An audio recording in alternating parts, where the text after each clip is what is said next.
Hello and welcome to the fourth level fighter. It's an echo, now the echo's gone. Fourth level fighter, Tales from the Witch Cat Inn. We're playing Vaesen. This will be on Foundry. And I am the game master. And with me is Imogen Jotunheim. Say hello. Hello. And Franz Almklint. Say hello. Greetings. We are going to be doing a adventure today.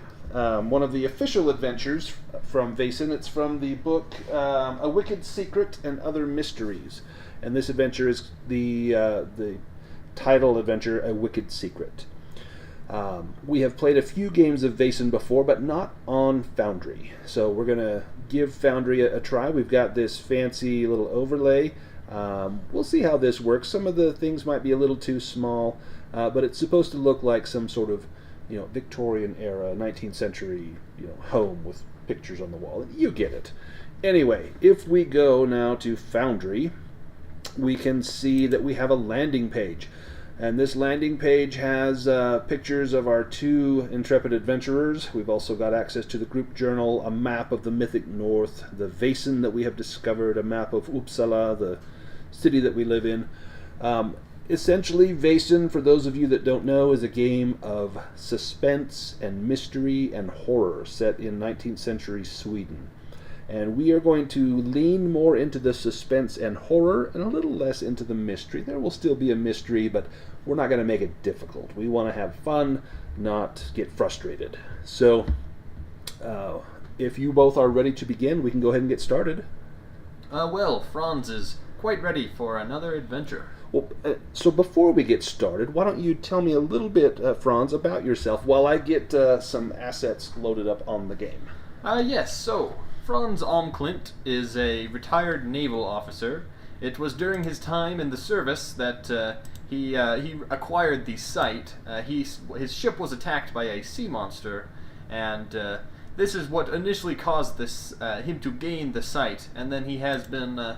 has much experience in the area of combat, and he has seen many things that would scar your ordinary man, so he has definitely undergone some trauma. However, he is out now to stop malicious Vaesen from wreaking havoc on innocent souls, and that is his purpose, and he's hoping to accomplish that. And what about Imogen? Yes, so Imogen is an occultist who wishes to learn more about Vaesen, and she acquired this site when she was attacked by a night raven and infected with a disease that made her able to see the Vaesen. She possesses tarot cards to read, and maybe she can gain observation from that. She also can perform seances to see into the future, or I guess just gain more knowledge about the Vaesen itself. Fascinating. Well, you are in the city of Uppsala at your home, and an invitation arrives, and you do a few things over the next couple days, and then you find yourself on the train from Uppsala up to a city that's about 3 days' journey. And while you're on this train ride, you look over the invitation that was given to you, and we're going to send that now to your screen. You should both have access to that. And then I'm going to go ahead and do the little narration trick here on the screen as well, so that you should be able to see it. And I'll go ahead and read it for us. To whom it may concern, Oh, okay, that went pretty fast. Let's try that again. All right, to whom it may concern, I urgently request your assistance. My name is August von Meyer. I am a forest owner and industrialist, and own one of the largest sawmills in northern Sweden, located here in Härnösand, where I am working to modernize this region. To this end, I am procuring heavily forested tracts of land and employing large parts of the local population in said areas. Some time ago, 2 of my employees, Mr. Gottfried Hammerstrom and his assistant Nils Lindeskold, were sent to a small village called Farnsta, north of Härnösand. It is located deep in the woods, and the land was said to be highly fertile and abundant with forests. Hammerstrom was therefore responsible for ensuring a transaction between the villagers and yours truly. But now, alas, tragedy has struck. One night poor Niels returned on horseback, wearing nothing but his nightshirt. He was in a frantic state, rambling about some evil beast he beheld in the village. Niels has not been the same since, and can barely speak. Hammerstrom is missing, and I fear what may have befallen poor Gottfried. I sense that something is amiss. There is more to this place than meets the eye. That is why I am writing to you. I would like to enlist your services in uncovering the truth about what has happened to Mr. Hammerstrom, and stopping the beast mentioned by Mr. Lindeskold at any cost. You come very highly recommended, and your expertise would be invaluable in our current predicament. Should you accept this task, you will of course be richly rewarded. Please reply with utmost haste, for time is of the essence. I shall wait for you in Harnasand to explain more and arrange your trip to Farnsta. Sincerely, August von Meyer. Now, as you look over this invitation as the train travels northward from Uppsala towards Harnasand, have you any questions about kind of what he's asking? No, I believe I get the gist of it from the letter. How about you, Imogen? Yeah, I think I understand. So what would you say the gist is?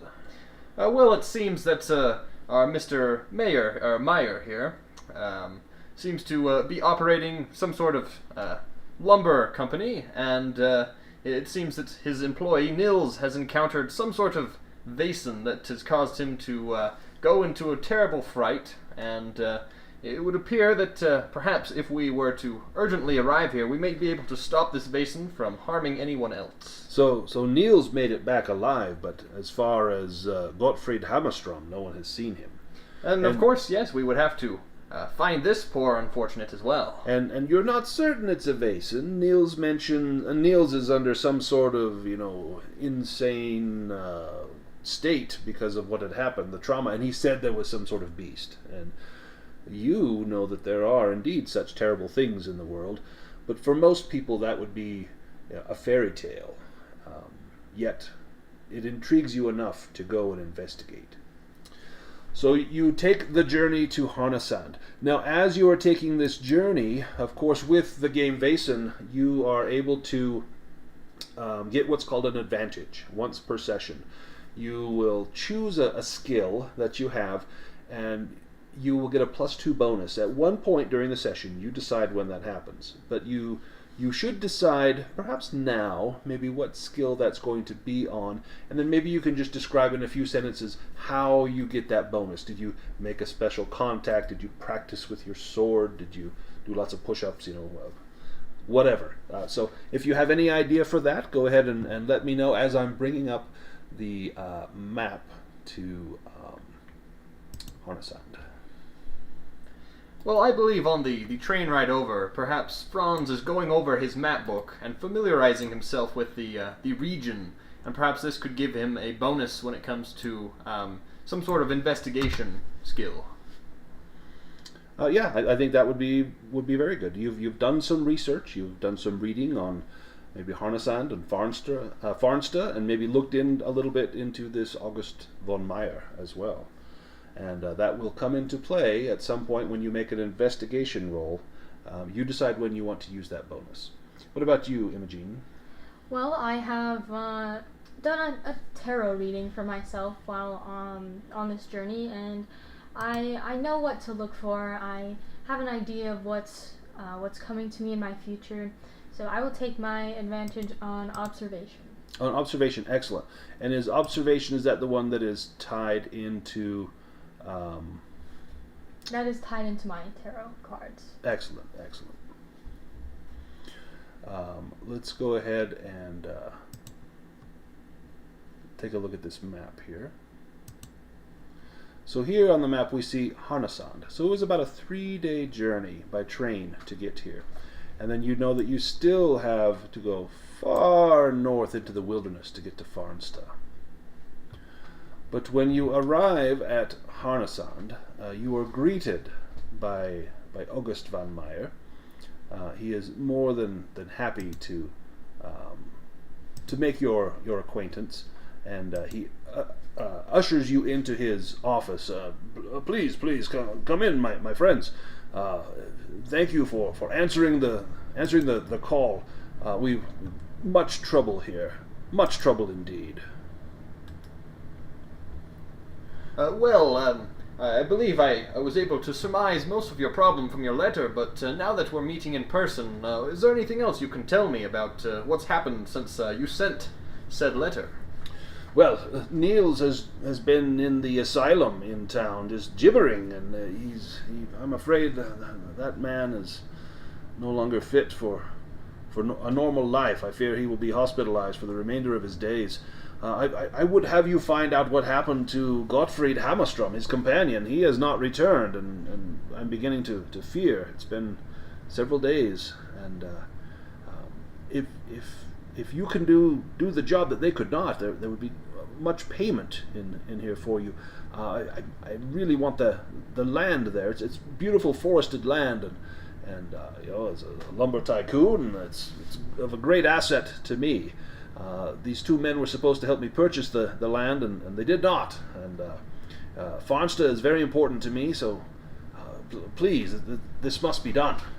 Well, of course, this is of utmost importance. But say, is Nils, the last time you saw him in the asylum, was he, could he speak? Well, just bits and pieces here and there. You're more than welcome to go and visit him if you think that would be helpful. I think that perhaps a visit could provide us with some insight. He was, as you say, the only one who made it back alive. Very well. Do tread carefully. He's in a very fragile state. Duly noted. And you head over to the asylum, and they are reticent to let you visit with Mr. Lindstrom, because he's not well, you see, and you're not on the list. So we have permission from Mr. Myers to visit him. It is urgent that we see if we can surmise any of what has happened to the poor man. Permission, you say? Indeed, yes. Well, I suppose that would be okay. Have you any documentation or such from him? Well, in fact, I do have this letter signed by him. And it's the invitation that he sent you? Yes. Give me a manipulation roll with a bonus. For my letter.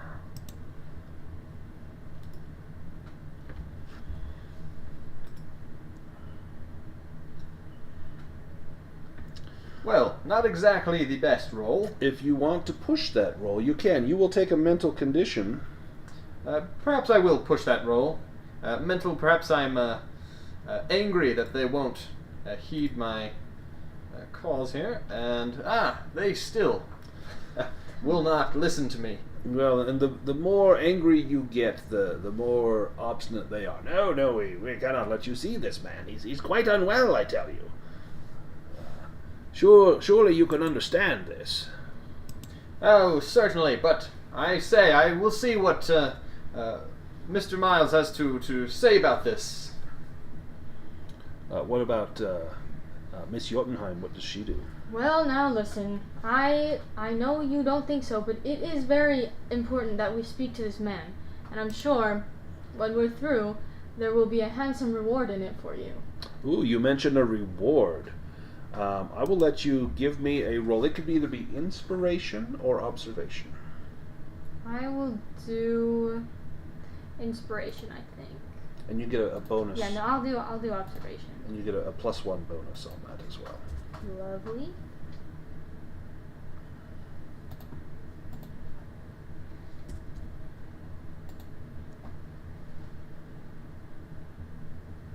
And no success. do you want to push that roll? Yes, I will. Maybe I'll flash a gold coin at him Oh, or there we go. Well, we are off to a blistering start. Finally, the head nurse says, "No, I'm afraid that simply out of the question. I cannot let you see him, not without the doctor's orders. Well, perhaps we could speak to the doctor, someone of a bit more authority on the subject. Huh, she harumps. I have plenty of authority. I don't know what you're thinking.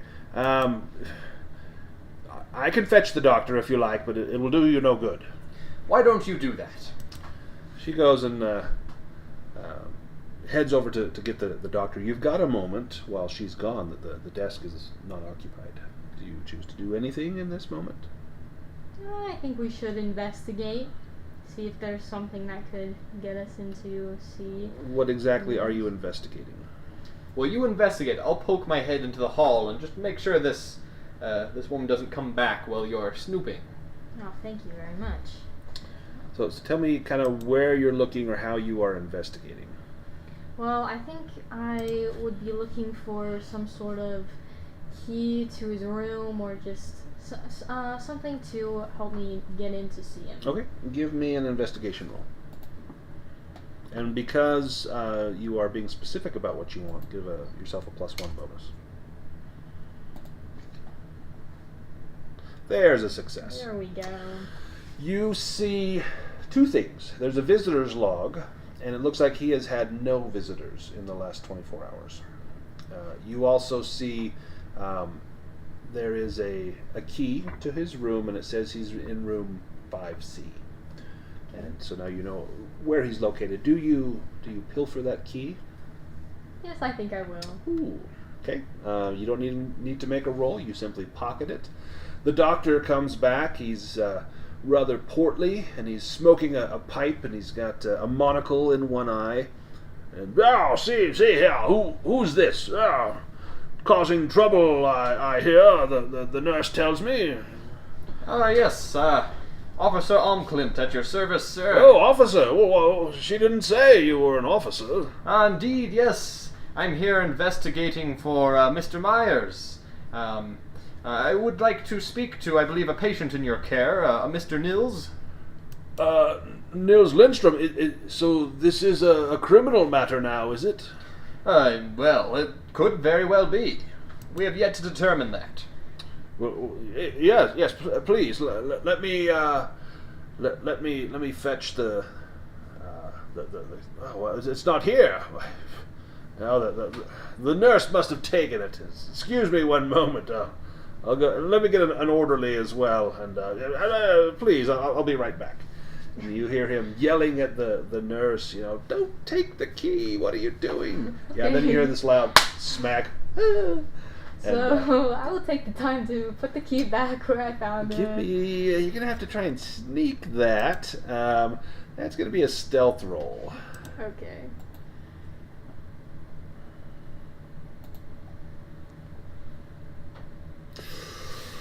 Yikes. Do you want to push that roll? With 8 dice, I'd imagine. You know what? Maybe I will just drop the key on the floor next to where I found it. Say maybe it fell off the desk. Okay, very well. The doctor and the nurse comes back. See, there's no key here. And she says, well, it should be here. I do not have it in my purse, and no one's taken it. And then they both look at the two of you. And I turn and look at Imogen. And what are you looking at me for? I'm not a criminal, not a petty thief. Of course not. But I didn't say they were looking at you accusingly. They merely looked at you. And then they look down and see the key and say, oh, it must have fallen off. Very well, we'll just take this. Yeah, please, come follow me. And I wipe the sweat from my brow. Whew. They take you down the hallway to room 5C, and there, as they unlock the door, you enter a room. It's padded walls and a bed, and there's a man crouched in the corner, kind of sitting down, holding his knees, rocking back and forth gently, almost whimpering to himself. What do you do? I will approach and, slowly, of course, taking my time not to startle the man, and just see if I can get his attention. Excuse me, Mr. Nils, I'm here to speak with you, if you would be so kind? All you get out of him are just kind of incoherent mumbles. There was a dark beast. Red eyes. And then he begins to burst into tears. Imogen, perhaps you're more suited to this sort of thing. Perhaps you could get something out of the man and calm him? Right, so I will approach. Listen, we believe you. We believe you have seen some horrible beast, and we know your friend was taken. So we're here to help, and any information you could give us would be of great help to us. Give me a medicine roll, if you'd be so kind. And can I help this roll? Yes, so you can get a +1 bonus. I got a success. You got a on success. the first roll. Well, I won't help that roll. Excellent. Then let's... you notice that he's got some scratches on him. It looks like he was maybe scraped by some branches, perhaps, just superficial, nothing really deep. But clearly this man is suffering from shock. Listen, maybe if you could describe this creature you've seen, maybe that would help us to find it, so it will not cause any more harm. He begins to rub his face and starts pressing really firmly into his eyes. Red eyes, and he's pushing and pushing until you see blood starting to come out from beneath his eyelids. And the nurse rushes in and grabs his hands and pulls them away from his face, and you can see his eyes are rimmed with blood as it begins to trickle out. And then the doctor says, I'm afraid this has been far too disturbing for him. He needs his rest. I'm sorry he could not be more forthcoming with the clues that you seek, but this is all you're going to get from this man. No worries, Doctor. It was enough. We are thankful for your cooperation. Yes, of course. Mr. von Meyer says, if you are ready to take the journey to Farnsta, I have made arrangements for you to stay in the home of the owner of the sawmill in Farnsta. Her name is Marta. She is a wonderful, wonderful woman. Marta Karlstrom. She's a very large and wonderful house. You're welcome to stay there. She will feed you, tend to whatever requirements you have. She is awaiting you. So if there's nothing else, let poor Niels here rest. There was one thing before we leave, Mr. Myers. I was hoping perhaps you might mark on my map here exactly where the two were last seen, or where they were supposed to be, at least. Oh, yes. Very good question. And all we've gotten from Niels is that it was somewhere over here, and you have a map of Farnsta, and it's very crude. It simply shows a road going in, a few homes, and then the sawmill next to the river. There's a huge, well, not huge, an ancient medieval church with a single stone tower, and the graveyard around the church. And then beyond that, as it begins to get into thick forested woods, there is a path that runs back around into the village, and he kind of points onto that path halfway between the graveyard and the village and says, someone mentioned they heard a noise coming from here, and then a horse was stolen from one of these nearby homes. Poor Niels hopped on the horse and rode all the way back here, just blabbering about some beast with red eyes the entire time. It's quite disturbing for me. Indeed. Well, that will be most helpful. We should set out at once. Anything else, Imogen? Well, I believe we should head out. Get there as fast as we can. Very well.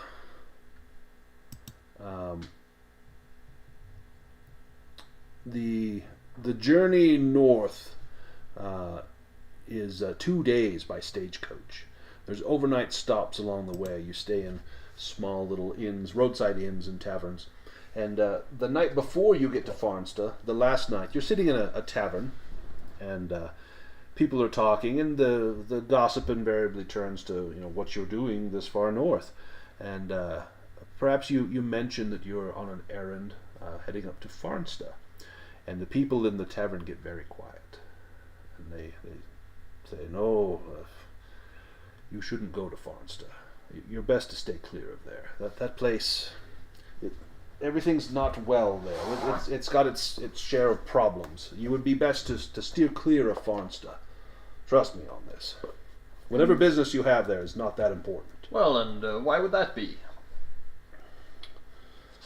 Well, you see, Farnsta is...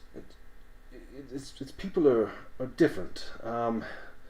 The people have the blood of God on their hands. Despite their old church, there's many disturbing things that go on there, and you would be best to stay away. That is not a place of peace and comfort. Well, I thank you for your warning.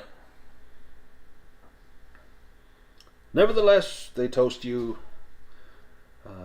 bid you well on your journey. The next morning, you get back in the stagecoach and continue on the way.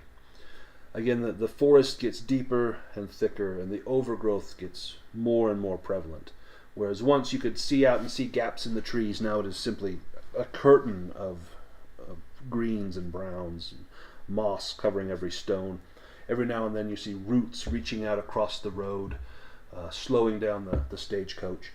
It arrives in Farnsta late in the evening. Let me pull you to Farnsta. And here in this picture you can see the old medieval church with the stone tower. Several of the homes, and just off to the side, because the picture didn't do it right, there is a sawmill over here. The stage takes you into the center of town, directly to Martha Karlstrom's home. Marta Karlstrom, excuse me. Let me drag you both here. It is a beautiful home, absolutely stunning. It is late in the evening when you arrive, and you are greeted at the door by the lovely Marta. I believe I have some artwork for her. Let me see if I can find that really quickly. 1 second. Remove these books. There we go. Let's see.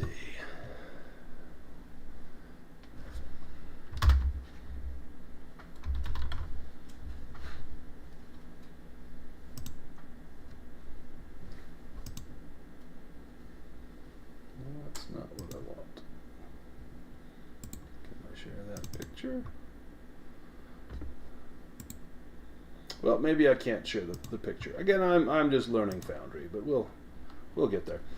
You get to Marta Karlstrom's home.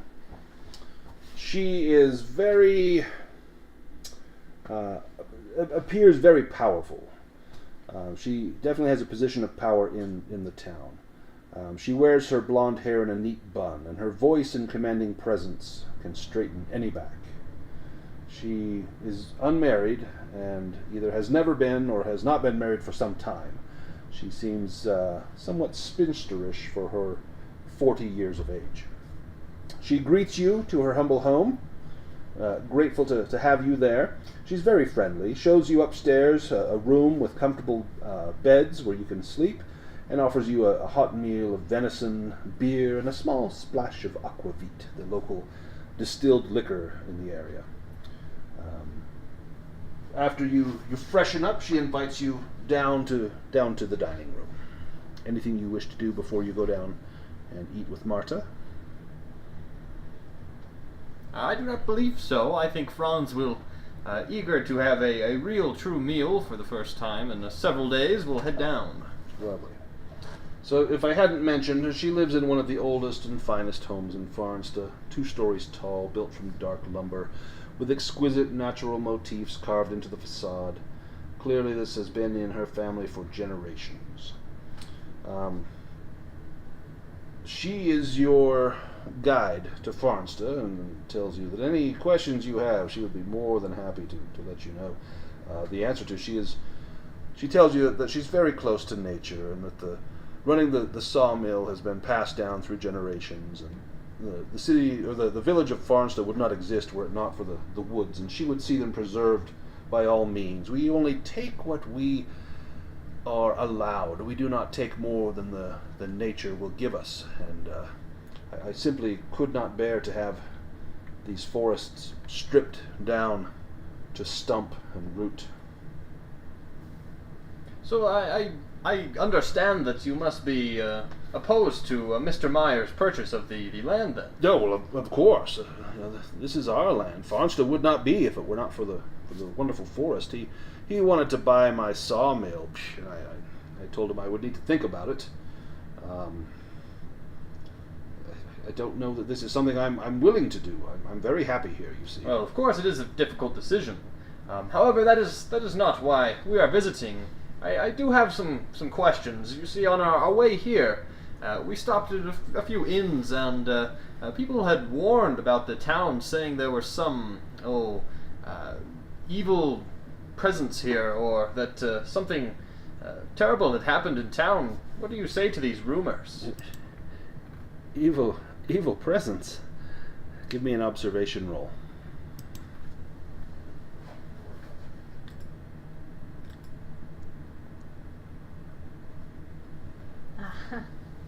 I do not succeed. Do you wish to push that roll? No, I'm not very good at observation. Nevertheless, she does still give you some information. She says, well, there's a legend of a large beast that guards the church. It's said to be quick and strong, more agile and dangerous than a wolf, with glowing red eyes. Those that seek to damage holy ground end up in its maw. It would surely obey someone who has ties to such a place. Imagine if someone were to use that to their own end. Imogen, give me a learning roll.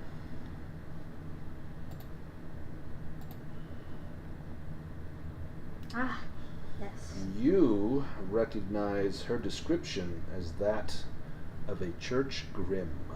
Oh. A Vaesen that often is associated with churches in small rural areas like this. You suspect, judging by her description and what you've heard from Niels, that this must be what is troubling these lands. And if I know the Grimm, do I know how they can be maybe calmed or removed from an area? You have not yet encountered a Grimm, so you're not sure. But what you do know is that they are associated with churches, Yes. that they are a guardian of the church, and that they will deal with anyone that seeks to harm the church or those who are protected within. I see. Do you ask her more about the Grimm? Yes, I will. She gets very, very tense and says, "Oh, it is nothing, mere folklore. Everything here in town is fine. There's nothing to be concerned with, trust me. Nothing for you outsiders to worry about at all." Right. And this Mr. Nils and his companion, you must have heard of them recently. Oh yes, I met with them. Any idea what could have happened to them? Well, they visited Dorothea Skite. She's trouble, you see. She does not want what's in the best interest for the town. No. Dorothea, she's the largest landowner in Farnstead. She owns these woods. They visited with her many times. They are not to be trusted. In fact, I believe I saw Dorothea speaking with the local priest shortly before the accident happened. Well, this is most concerning. It's definitely something that we'll have to look into. Thank you for your willingness to answer our questions. Yes, of course. I'm here to serve, however I may. I am a friend of those who would seek to keep the land safe. Yes, and now for dinner, of course. No, yes, please. The food is yours. Yes. Please help yourselves. Have more if you would like more. And she excuses herself to go to her study to do some reading, and leaves you alone so that you can enjoy your meal. And I will maybe snack on the honey cakes and spring wine that has been left out. Oh for yes, me. Imogen, that last honey cake is mine. Over here. Yes, yes. Oh, yes. there's plenty to go around, I'm sure. Well, after finishing our meal, perhaps we could go talk to this other woman who received Mr. Nils and his companion, and see what she has to say about this grim that you've apparently heard of, Imogen. Well, it's quite late. Do you want to go after supper to the Skite home, or do you wish to do that in the morning? What do you say, Imogen? Well, I believe it is essential that we learn as much as we can very soon, so that we may solve Okay. this So mystery. you're going to go out for the night? Yes. Okay. You head out into the village. It is already dark outside, and Miss Karlstrom gives you a lantern to light your way, and she gives you instructions on, surely you saw the church when you came in, the local village hall if you wish, an after dinner drink. Some of the townsfolk will be there until late in the evening, and if you suggest that you want to go and visit Miss Skite, she says, I don't know why you would want to, but she's on the other side of town. I think I'll keep that information from her, that we're visiting Miss yes. Skite. You head through the town. You can hear the sounds of merriment coming from the village hall. You can see the dark shape of the church silhouetted against the background. Do you head to the Skite residence? Yes, I believe we will. Very well. And I seem to have misplaced my glasses. There we are. All right. So you go to the Skite residence. I have a picture of this. Let me pull this up. There we are. Let me drag you here so that you can see it as well. Okay. The Skite family home is a red wooden house with 2 stories and an inclined roof, handed down over generations and renovated time and time again. It is large and spacious. Behind the house one can see the vast expanse of the forest. Smoke is seen rising from the large chimney, as the fire of the hearth rarely goes out thanks to the endless supply of firewood.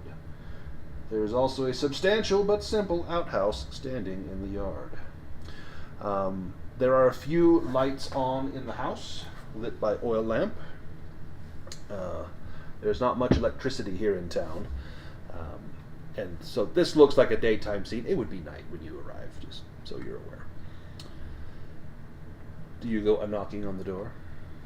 Yes, I will go up and alert the residents to our presence and request an audience. As you knock on the door,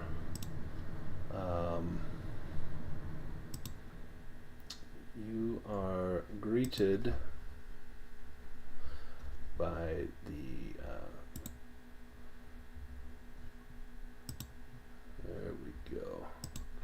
there we go. Now I can send you that picture.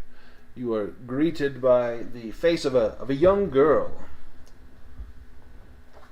She answers the door. She looks all of about 15 years old. She's got a very adventurous smile, a face filled with freckles. She kind of squints and looks. Oh, you're not from town. Mother, there's strangers outside. And you hear her mother washing her hands in a basin and comes out wiping them on a washcloth. Well, don't let them stand outside. Bring them in, child. Bring them in. And you are invited inside to meet the mother. Let me send you the picture as well. There we go. Dorothea. And she says, yes, hello. We don't get many travelers in town. What brings you here? Well, we are Simply investigating some going-ons in the town. You see, Who sent you investigating? What is this? Well, you look like you're constabulary. yes, Mr. Myers sent us. We are associates of his. Oh, yes. And we have been made aware that Mr. Nils was staying here with you. Oh, well, not staying, but yes, they came here. They were going to purchase much of my land I was willing to sell. Well, Mr. Myers, I should tell you, is still very eager to acquire this land, but before that can take place, he wishes for us to discover the root cause of this whole scenario with Mr. Nils here, so we were hoping that perhaps you could enlighten us. Well, I had made arrangements with Mr. Hammerstrom and Mr. Lindis, whatever, Niels and Gottfried. I'd made arrangements with them, but you see, my memory is not what it once was, and I'm sorry. What were we? Oh, yes. Well, I was making those arrangements, but Miss Karlstrom decided to say no. She didn't want it sold. The whole deal came to a halt as Hammerstrom could not get Marta to sell her sawmill, and he wanted that before he bought the land. Well, this, of course, is unfortunate, but I'm sure she will come to her senses. But until then, any insight as to you of course know the situation with the two gentlemen. Any insight into what happened to them? Give me a manipulation roll.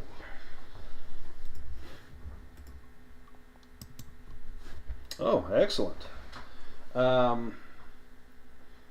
She says, "Well, yes, I think I know exactly what happened to the... Well, I shouldn't say that. I know why the deal was called off, or why it was put on hold.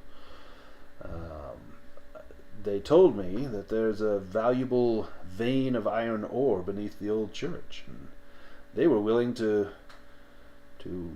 demolish the church and build a brand new one in town so they could have the ore. They wanted the ore, the sawmill, the forest, everything. We would get a new church out of it, and my daughter and I could finally leave." Say you're not very happy in town, are you? No. I'm fine, but I want more for my daughter. I don't want her to grow up as sheltered as one is in these small towns. And the daughter, she says, "Wilhelmina, come and greet these two outsiders." And Wilhelmina comes in and gives you a nice curtsy, and you can tell that she's got her mother's look and definitely interested in the stories that you are telling. She seems like she's a very inquisitive youth. But Dorothea continues on. Yes. Hammerstrom would do anything he could to get to the church after I told him about the iron ore, but I think that on the night of his disappearance he probably found a solution. And then now he's gone. Where he went, I have no idea. Well, this has been most helpful. Thank you for informing us as to the current situation. We will do our best to sort this out, and then perhaps this deal can go through and you can leave this town with your daughter. Well, that would be wonderful. It would indeed. As long as Marta is in town, I worry that I'll never be able to leave. She'll never let me. Well, we must be off. It's rather late, and we should be getting to bed. Yes, well, we'll come by any time. You're always more than welcome to come and visit. You're interesting people, and I would like my daughter to be more familiar with people not from Farnsta. She can realize how wide the world really is. Imogen, did you have anything you wish to ask before we leave? Well, no, I thank you for the information you've given us, and I am very pleased to meet you and your daughter. Did you want to mention the Grim that you had recalled? Oh, yes, of course. Well, what's her name told me about... What's her name? I'm not one to forget names, neither should you. Niels Lindström came to me now. Sorry, Marta was doing what now? Yes, Marta, she spoke of some creature that I know to be a Grim haunting the church. Would you perhaps know anything about that? Give me an inspiration roll. with a bonus.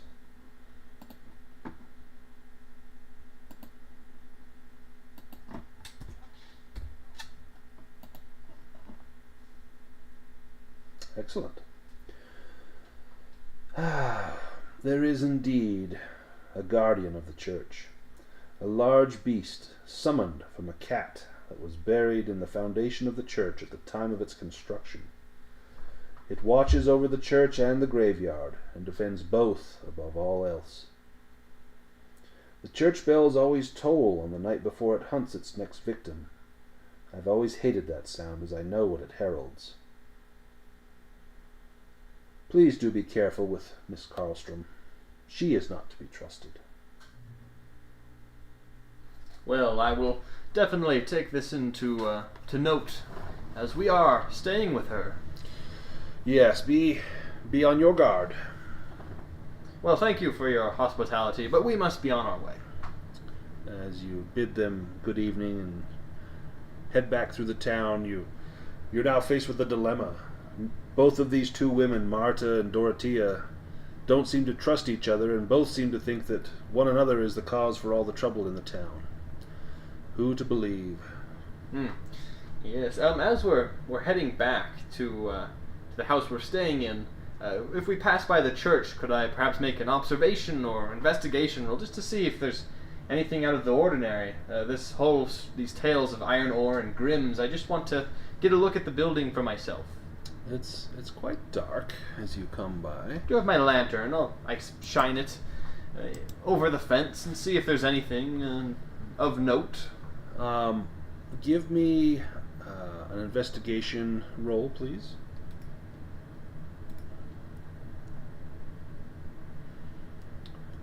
When you're still about 100 yards from the church, the still night air is interrupted by the loud clanging of a church bell.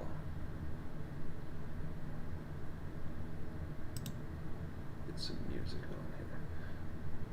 The bell tolls loudly and crisply through the night, and a great flock of birds takes flight from the bell tower, fluttering up through the sky, cawing at each other. Ravens, it would seem. As you draw near to the church, you look over the area there, and you see an old and humble graveyard near the church, where, based on your previous experience and your last adventure, you know that it has consecrated ground. In fact, you had to bury the body of Oskar Hjort in that church graveyard to put him to rest. You see no disturbance. You see no one traipsing through the graveyard, merely a wisp of cloud. All of the lights in the church are extinguished. It is completely dark. Is there a church warden wandering the grounds? There, because you succeeded on your investigation roll, there is not. But you know that the local priest would live in the church. He would have his living quarters. Well, perhaps we should come back in the morning. Do you want to go peering through the windows, or draw? Like, how close do you want to get? Close enough that I can use my lantern light to look for perhaps tracks or evidence that either one of these two gentlemen were looking for, or perhaps this fabled grim creature were looking for. Give me an observation roll.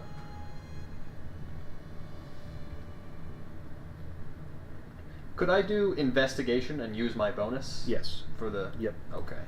And so that gives me 2? 2. Two dice. Plus 2. All right. Would you like to push that? Yes, I will push that. Perhaps I get startled by these birds and I become frightened. The tolling of the bell, and you know what that bell means. Unfortunately, no. It is rather dark this evening, and I cannot make anything out. You suspect that there is more here to be discovered, but perhaps tonight is not the night to make that discovery. You're searching for animal tracks, you say? Animal tracks and perhaps any signs of this grim creature, or perhaps of are the two gentlemen we're looking for? Just anything that could give us more clues as to this solving this mystery. There's a gravel path that runs from the church towards around the graveyard and into the woods. In fact, you recall that this is the very path that was pointed out by where you think or where someone saw Niels fleeing. And you know that if it were daytime, perhaps you could see a little better. It looks as though maybe there are some signs of recent rearrangement of the gravel, as though someone has come in and kind of smoothed it out, as though had there been, say, a heavy horse had clopped through here and left its hoof prints, someone has come and smoothed it out so that would not be visible. But you're not sure because of the darkness and a bit of the terror that you are feeling. You do, however, notice something. Imogen, give me a learning test.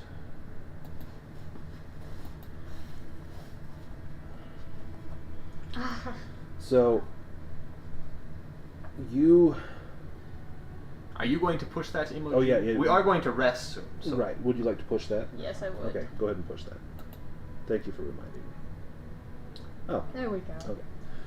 So you know that birds, particularly ravens or crows, often feed on carrion, on the dead. And as you approach this path, you can smell the stink of something rotting in the air. Up ahead you see a black, writhing, undulating shape up just past the tree line, down low on the ground, black, almost roiling and boiling forms. A grin. What Does do it have you red do? eyes? What do you do? Well, Perhaps alert your companion first of all. yes, of course. Well, I will go to Franz. Listen, I see our Vaesen over there. It's the Grim. Ah, indeed. If I hold up, not intending to shoot it, but just I want to look through my rifle scope, can I get a closer look at this creature? Yes, and as you bring up the scope does allow a little more light into your eye, and you see that it is a flock of birds on the ground, black crows and ravens. Ah, Imogen. Milling around something. 'Tis but a flock of birds. I know what I saw. Do you continue to approach? I believe so. You did notice that awful smell. Perhaps there is something these birds are eating at. It is very possible. Let me find something here quickly. I'm going to send this to your thing here.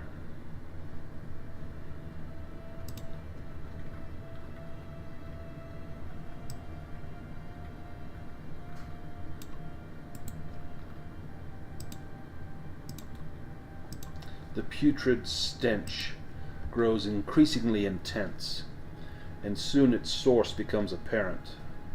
The crows scatter into the air, revealing what they had feasted upon under the shrubbery. A body. Seemingly dressed for some fancy occasion, but now its fine garments have been reduced to bloody rags. Although it was human, it looked more like something thrown into a potato masher. Its broken limbs were pointing in different directions, and though its chest was facing the ground, the head had been twisted around to stare at the sky. One eye is missing, munched by one of the crows, and in the empty socket lived a colony of maggots. The jaw was broken, dangling off the savaged face at an odd angle, and there were large cuts along the side of the head, along with patches of bare skull, with tiny marks most likely pecked by the crows. By now the dry, brown blood looked more like the soil on which the body rested.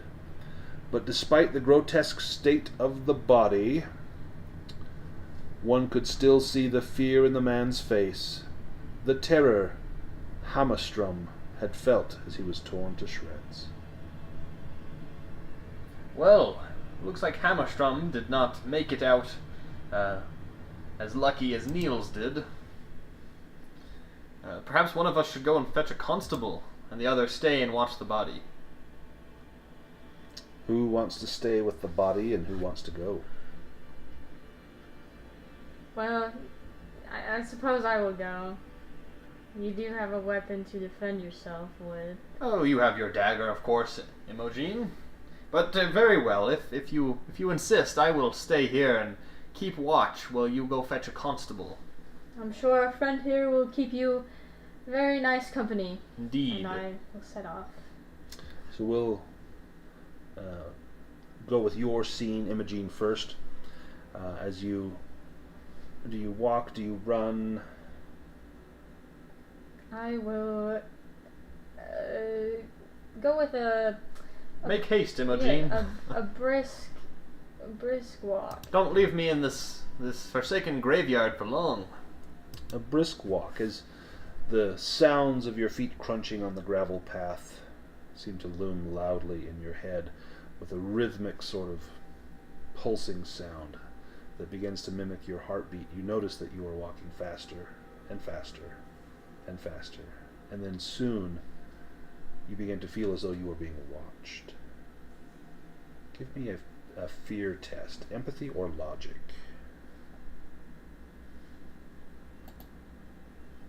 This time it's the grin. But you wouldn't know it. You begin to run even more quickly, and you will take one mental condition at having seen that savage body and now being alone in the woods. Perhaps I'm very frightened by my encounters. How many mental conditions do you have? I have one. One. Okay. When you've pushed your rolls, you need to give yourself another condition. Have you been doing that? No, I have not. So I don't know how many you have pushed. I believe two. Yes, I think two. So now I think you have 3. Yeah. So one more and you will be mentally broken. Great. Great. Let's keep going. And I have 2 mental conditions. And when you add those conditions, Foundry will automatically give you the penalty to your dice. So you don't need to say, well, I have 2 conditions, I'll take a -2. It will do that automatically. But as you say, you should hopefully be able to recover them tonight when you rest, if you survive. Oh, comforting thoughts. You are quickly sprinting through town, trying to find the constable's office. You reach the small police station. It's basically a single desk and one cell where maybe the town drunk can sleep off his boozing. There is no light on. It's now just after midnight. Do you pound on the door? What do you do? I believe I'm very frantic at this point, so I will, I guess, make a show of trying to get in. So, like, try to force your way in? More just rapid knocking on the door. Rapid knocking on the door. You pound on the door.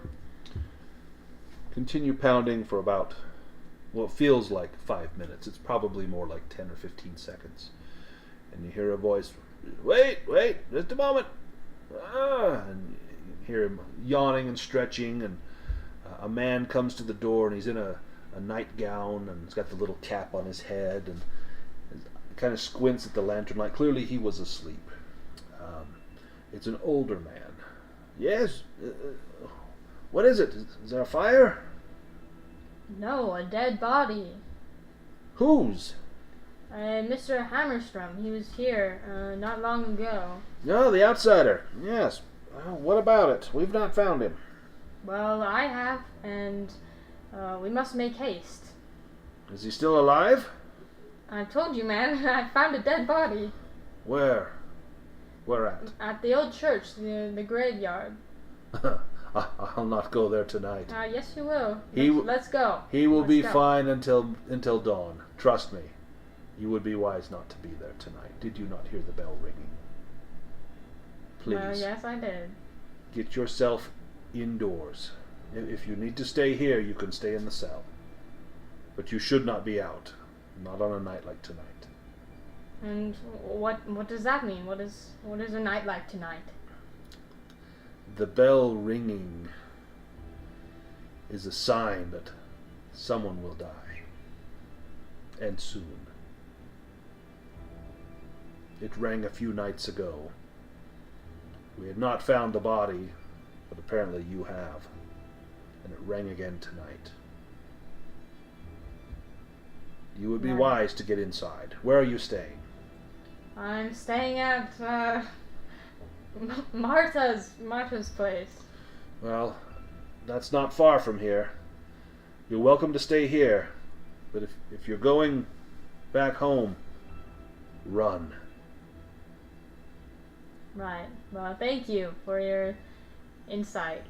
Yes. And he shuts the door, and you hear him bolting like several bolts on the door, and you hear him sliding a chair up against the door. Okay, man. And you are now standing out in the darkness. I'm assuming you took the lantern, or did you still have the lantern? I assume she might have had just a brisk walk. I might have kept it with me. Okay. Where do you go? Well, I suppose I will go back to my companion waiting with the dead body. Okay. So as you begin heading back, we'll change scene. So you're standing near that dead body. Very alert. Very alert. Give me a vigilance roll.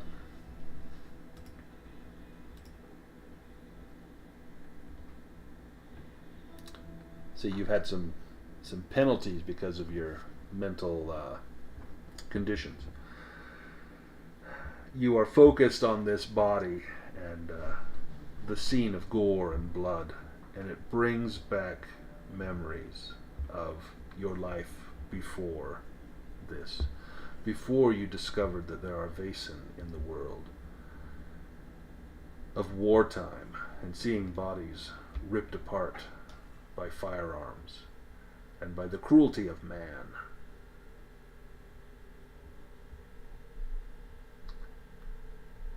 You do not hear the approaching sounds as you are cast back into a memory, but there are footsteps approaching. Soft at first, getting louder and louder. You are so focused on this man. When it was in wartime, you know that you would take whatever personal possessions the fallen had so that it could be returned to their family. And almost instinctively, you open his coat to see what is inside. And you actually find something. And I will send this to you.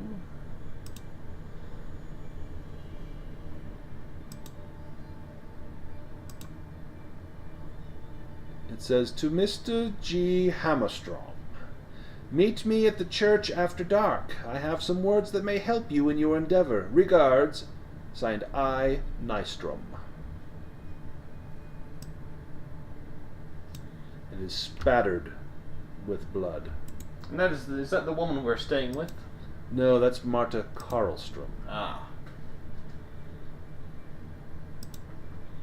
And as you are reading this letter by lantern light, suddenly something touches you from behind. And you turn. Give me a fear roll. Empathy or logic. How do you combat this scene of terror? Let's see. Through logic that it cannot be what you have experienced before, or through empathy that the way you feel is merely a byproduct of your past experience. Definitely through my empathy. Ah. How many mental conditions do you have? 2, so this will be my third. This will be your third. And you turn, and it is your companion, Imogen, Jotunheim. And she sees you clutching this bloody note in your hand. What do you do? What do you both do? Well, Imogen, I believe we should leave this man here. There's something not right about this graveyard. I feel quite frightened here, and I definitely need some rest. My mind is nearly broken.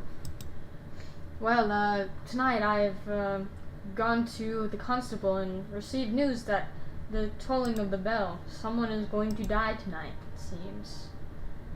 What is that? What is that you're holding there? Ah, yes, a note. The personal effects of Mr. Hammerstrom. We can discuss it once we are indoors, but I quite wish to leave this graveyard. Yes, And I assure you it will not be us that will die tonight, and I'll clutch my rifle. And begin to make haste back to our host's house. You arrive. It is very late, nearly 1 a.m. or later. You were given a key. You let yourselves in. Marta has gone to bed. You make your way quietly to your room. You go in, and there's a lantern burning low. You turn it up so you've got room to, or light with which you can prepare yourselves for bed. And you breathe kind of a troubled sigh. You have been through a great deal in a short amount of time, in just a few hours here in town. I will let one of you can decide, whoever maybe has the best chance, to give me an observation roll. Well, I have a few things that I could use to get advantages on my observation rolls. Okay. Let's see.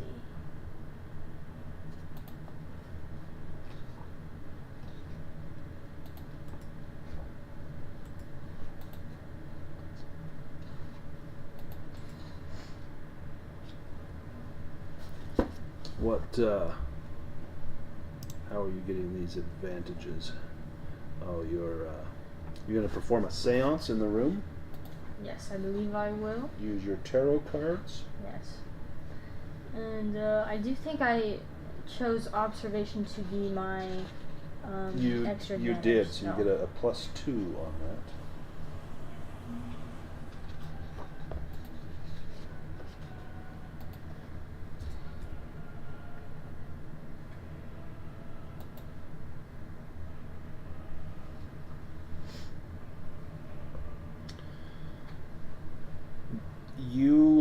Something doesn't seem right, and what happens, you actually go to get your cards, and you discover that someone has gone through your belongings.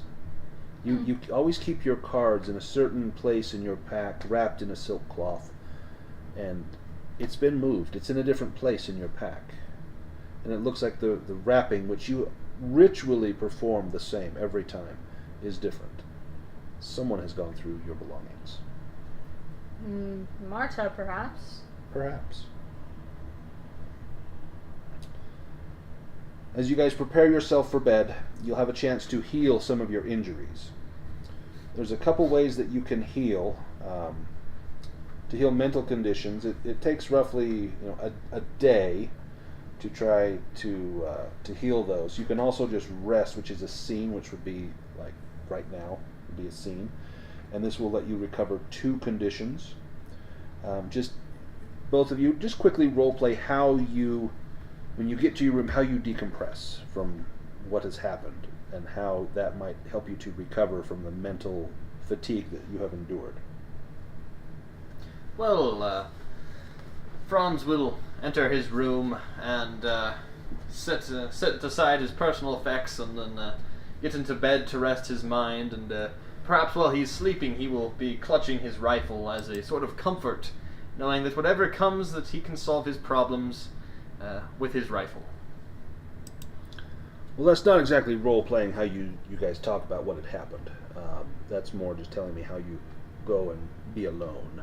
Oh, well, I figured we would chat in the morning, but I suppose we can chat now. I see what you're probably a little bit disturbed by what has gone on.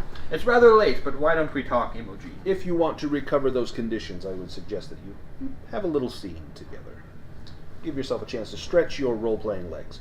So, you could probably explain what happened with the constable. You could explain about, when you were stuck there, or about, the bells, the things that you've learned. Just take a moment and go ahead and go through that quickly. Well, yes, of course. While I was watching over the body, I A great fright took me, and I found this man's letter. I believe I forget what it exactly said, but it was supposedly beckoning Mr. Hammerstrand to meet someone at the church, and I'm not sure exactly. If you scroll back up through the chat bar, you should be able to find that. But anyhow, I've taken this letter with me, and we could go over it in the morning and perhaps learn something from it. But I suppose if you'd like to make anything of it now, and I will hand you the letter. Otherwise, all that I have to report is the rather scareful fright you gave me when you returned. You need to announce yourself more often. Yes, I apologize. I have snuck up on you on more than one occasion, but I was so frightened going to the constable and coming back. I could have sworn the Grim was there. It's just this creature is scaring me out of my wits. Another flock of birds, was it? Yes. And she looks down at her feet in shame. Anyways, I was at the constable, and this business with the bell, a death tonight, I do not understand. This is just all so frightening to me, also confusing. You manage to find sleep, but it is not easy. It is a restless sleep, but eventually fatigue and exhaustion overtakes you. You may each recover 2 conditions.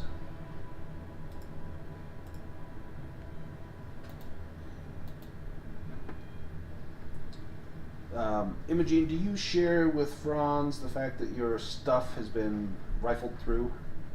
Yes, I believe I will. Okay. The next morning, as you awaken, you can smell the fragrant sense of breakfast cooking downstairs. Eggs and hash browns and bacon and toast, and probably juice, tea, and biscuits, jam, everything you could want. Fruit, suckling pig, no, probably not. Honey cakes. Honey cakes. Beorn's honey cakes. Whoever Beorn is. Yes. So, you go downstairs and there's Marta, and she is, looks at you both. Well, welcome down. Welcome down. Please help yourself to breakfast. What's on your schedule for the day? Well, last night we had a rather frightening encounter at the churchyard. Perhaps it will be more insightful if we return there in the light of day. Why did you go there at night? Curiosity, what can I say? Were you snooping? No, simply passing by on our way back, and, well, there was some frightful thing there, but I prefer not to dwell on it now. Well, as long as you do not mean harm to anyone, you should be just fine. Well, that's very comforting indeed. Thank you for the breakfast. Yes. Give me an observation roll, please. Ooh, very good. So, with 2 successes, you can tell that she has a guilty look on her face. Like, you know she went through your stuff, and she suspects that maybe you know, or she knows that you know, that she knows that you know that you went through her stuff. But she's acting like you don't know. Kind of just that unspoken, like, I'm not going to mention it, and you just pretend it didn't happen. But yeah, she went through your stuff. And she kind of has a look like, a look of distrust on her face now. Well, that aside, Franz is ready to investigate this churchyard in the light of day. Well, do you mention that out loud? You're going to go to the church during the daytime? Yes. She says, well, just be careful. I have to tell you, that priest, Mr. Nystrom, he's trouble. He's more than just trouble. That priest, I think he meant harm to those men, those outsiders that came into town. And Nystrom was the name on the note, wasn't it? Yes. Yeah. Listen here. That priest, Ingvar Nystrom, he met with Hammerstrom on the night of his disappearance. The priest is a God-fearing man. He detests people like von Meyer. And I know that he sent you, but the priest detests people like that who think that they are gods capable of conquering nature. I feel the priest wanted to eliminate the temptation that Hammerstrom presented to those in town. I think he didn't want the people in town to sully themselves with modern society. And I think the priest took matters into his own hands. You think he disposed of Mr. Hammerstrom? Well, I cannot say, but I find it curious that the priest and Hammerstrom were seen speaking, and then Hammerstrom goes missing shortly thereafter, and old Niels Lindstrom, he fled town on a stolen horse. I think that all points to one person, don't you? Interesting theory indeed. We will keep that in mind. Yes, yes. After breakfast, where do you go? Well, I believe we want to return to the churchyard and take a look. See if this body has mysteriously disappeared, or if it's remained there, and perhaps we could properly alert the constable this time. You go back to the churchyard, and the body is still there. It has not been disturbed. Birds have picked it over again, and when you arrive, you see that the body is somewhat contorted, as though it has been feasted upon greatly this morning. Could I make a medicine roll to see if I could tell what the initial cause of death was? Yes, please do.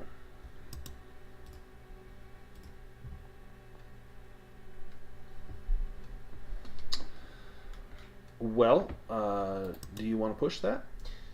I suppose I will push that. I do have the powdered staghorn that gives a bonus to medicine rolls. Well, this is more a medicine roll to determine the cause of death. Yours would be more to help someone that's... So you can make a medicine roll if someone's broken to try and help them physically recover, and that would give you a bonus there, but probably not here. Perhaps you could help me just hold him there steady, or just aid me in my observation here.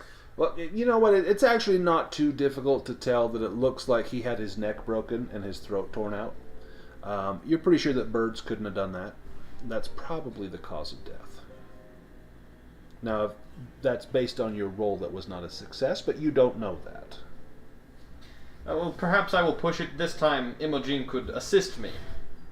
If she's assisting you, you can get a +1 on that, and you'll take a... you could take a physical condition, because this makes you somewhat ill. Yes, perhaps I will do that.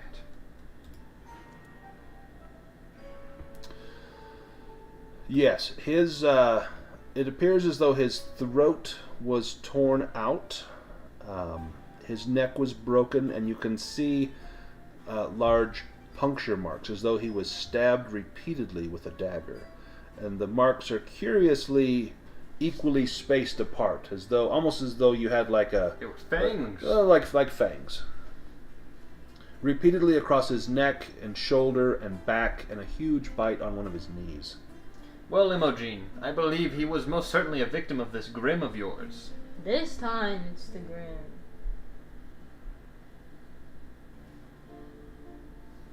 Well, if the priest was the one to lure him here, as this note indicates, I'm not sure he would be of much help to us if we were to question him.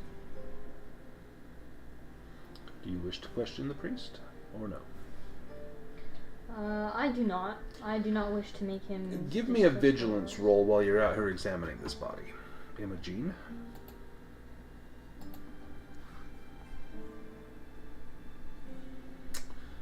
As you guys are busy doing a post-mortem on Mr. Hammerstrom, you notice too late to hide that someone is approaching. It's a fatter, older, balding gentleman with gray hair, and he's wearing the habit of I think it's called a habit, the religious clothes of a priest. Oh, who there? Why are you skulking in the woods? Who is that? Ah, yes. Well, we found this unfortunate man. He was killed by something, some sort of beast, I've surmised. What man? Where? Oh, come here and take a look. Oh, may the Lord bless the soul of this man. Oh, this is terrible. Terrible, terrible. Terrible indeed. Yes. Oh, This is awful. I cannot believe that this could have happened. I had very little contact with this man, but I met him on a few occasions.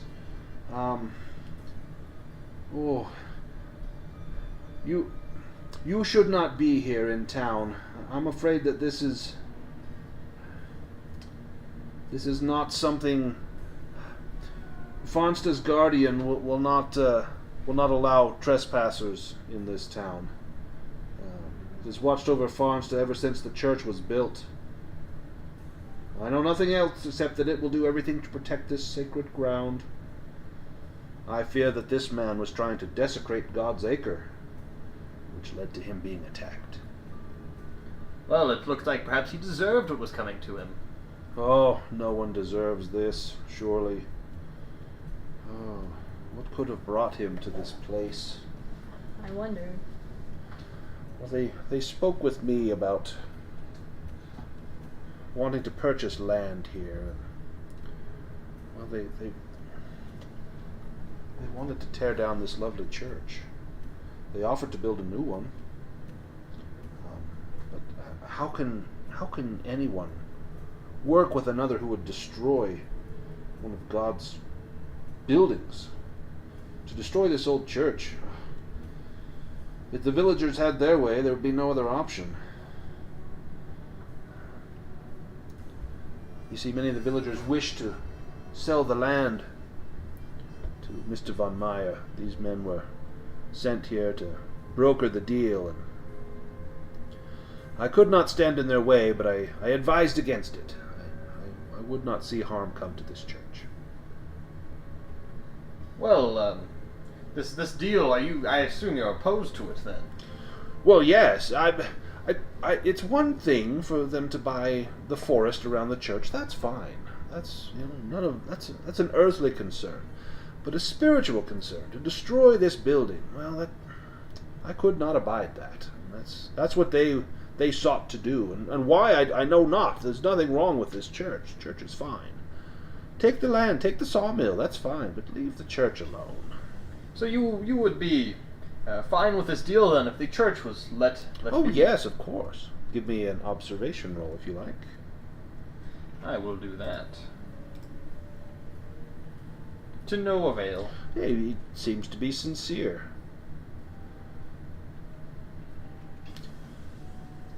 And you say you had very little contact with these men, I only met them once or twice.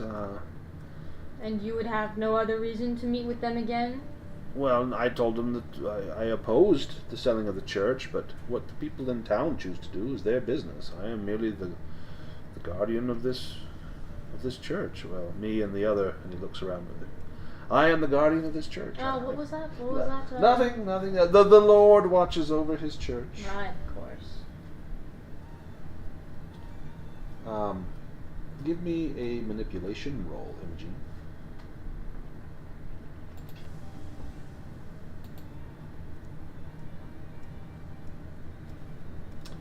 You want to push that? Well, I do happen to know that a creature called the Grim lurks around this church. I've heard it from the townspeople, and I believe I've witnessed it myself. Give yourself. Perhaps I will also. Oh, well, I was going to say I would help you there, Okay. but that's okay. Well, I was going to give you a bonus, but just as well. That works. He says, yes, Farnsta's guardian has watched over Farnsta since the church was built. Very curious. It's the result of a cat being buried in the foundation. Strangest damn thing. But now this guardian keeps the land safe. I heard a howling outside. That was quite frightening in real life just now. Yeah. The guardian will not allow this church to be desecrated by those who would seek to purchase the land. They can have the rest of the town. That land is for sale, but this is God's land. And that Grim will see to it that it remains in God's hands.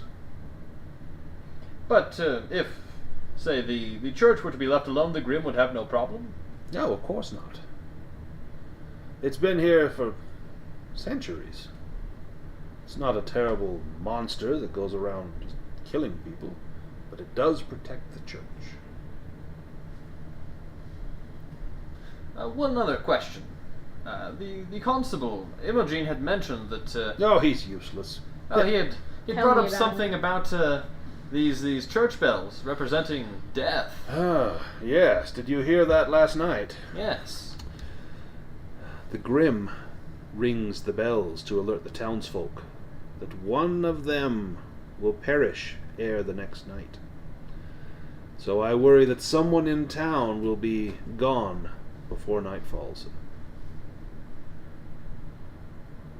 Why? Has someone been discovered besides poor Mr. Hammerstrom here? Not to my knowledge. And not to mine either. Yes. Well,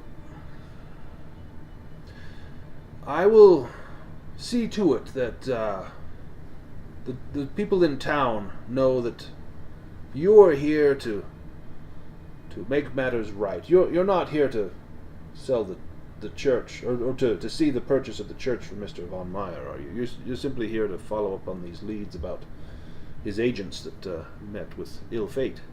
Yes? Yes, and if we can negotiate a way that would keep the town happy. There will be no negotiation for the church. If the townsfolk want to sell their land, that is fine. Well, of course, that is what this discussion has been most useful for. We now know that perhaps this deal could go through if the church were let be. Yes, I would be accepting of that. But I must warn you, you're staying with Marta, are you not, Karlstrom? Yes, indeed. I see temptation in her eyes. I fear that perhaps she would be the one to keep these men from purchasing the land. Not just the church, but her sawmill and the rest of the land. She is not one for outsiders. You've probably noticed that. She's distrusting. Yes. Well, you know, she said the same thing about you. About me? Indeed. She said that you were mischievous and that there was some sort of evil quality about yourself. I've nothing to hide.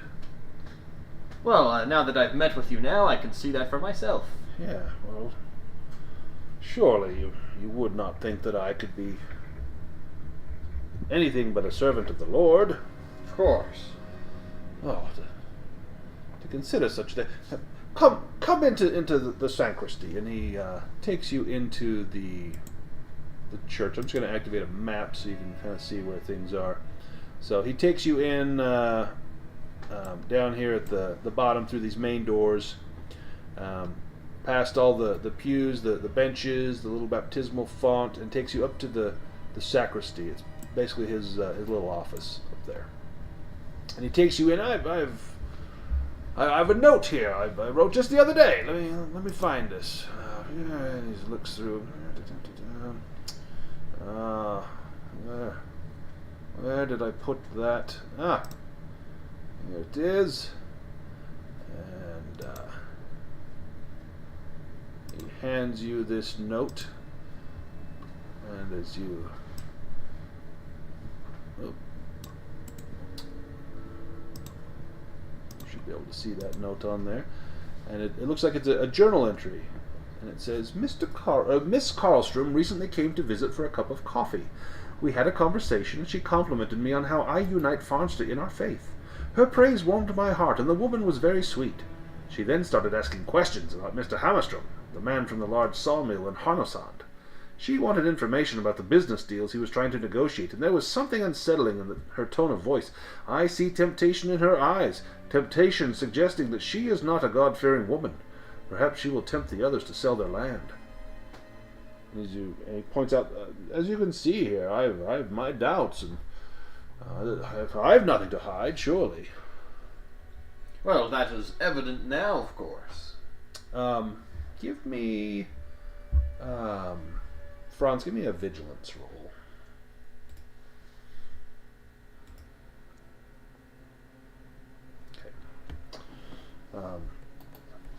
If you've any concerns about staying at the Karlstrom home, please let me know. You're always welcome to find sanctuary here at the church. Ah, it's most generous of you. And as you can see, there's no beast stalking these grounds. We're all safe here. Well, thank you for your hospitality. We should be on our way. Yes, please, please. And where would you like to go?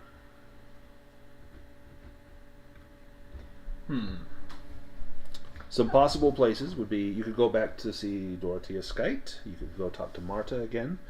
There is the village hall, maybe talk to some of the locals.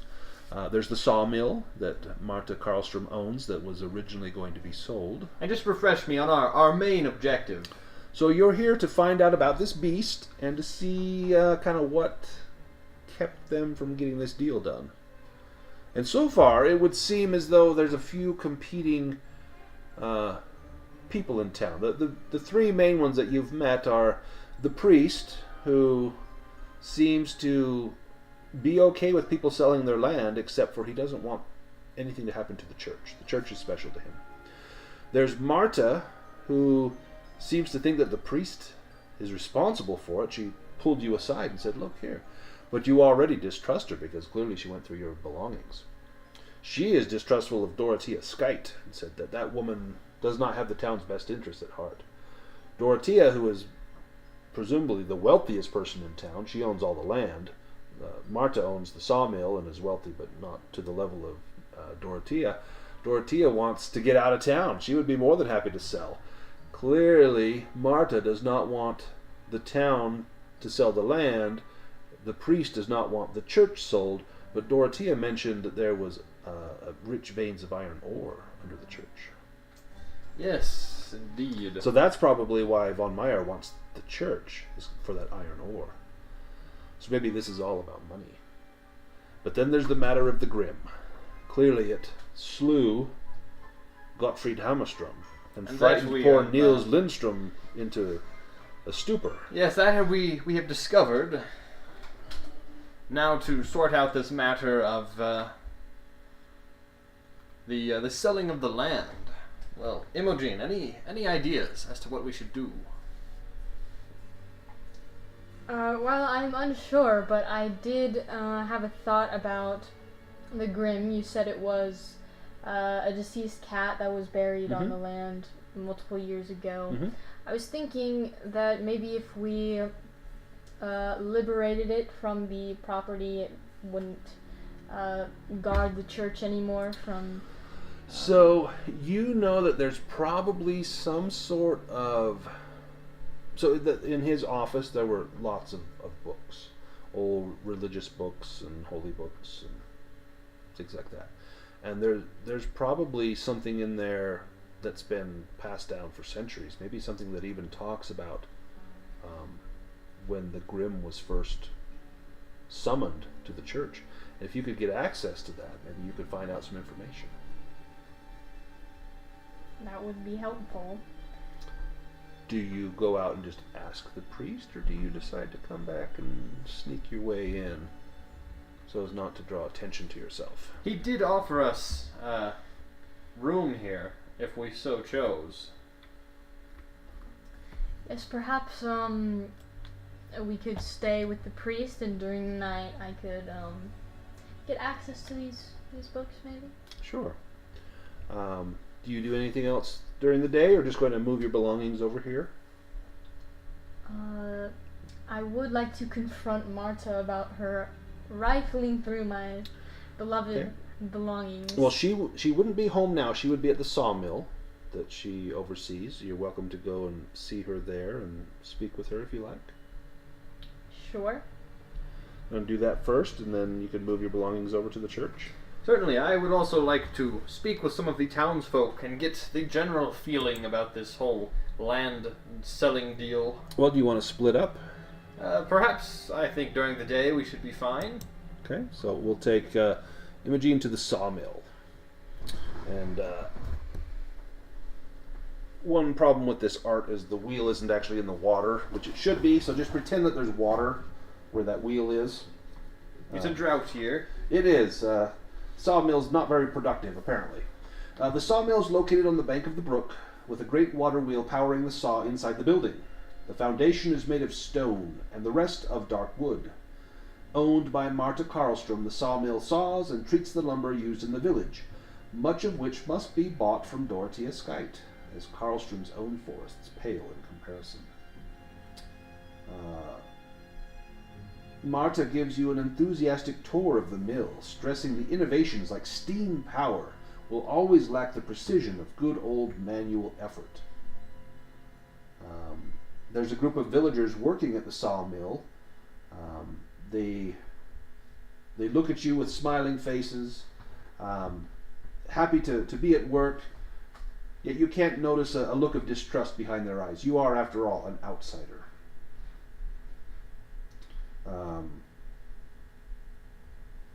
What do you do here with Marta after she's given you a brief tour? Well, I will thank her for the tour, of course. Give me a vigilance roll while we're at it.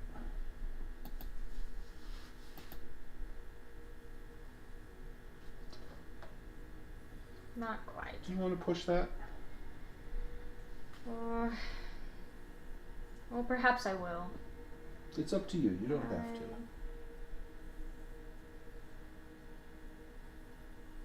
I do already have two conditions, so I think Okay. I think it would be best. As she's giving you the tour, you notice that she steers you away from a certain door. The door is kind of tucked in a corner, and judging by the layout, there's probably like a small storage room in there, maybe 10 feet by 10 feet or so. But you notice during the tour she doesn't take you there, and if you kind of look at it, she steps in front of you. Oh, please come over here and see how we sharpen our saws. And she seems to be keeping you from getting close to that room. Can I question her about it? Sure. What do you say? I couldn't help but notice that you've been awfully avoidant of this here door. Yo, it's merely storage. Give me an observation roll with a bonus since you're already distrustful of her.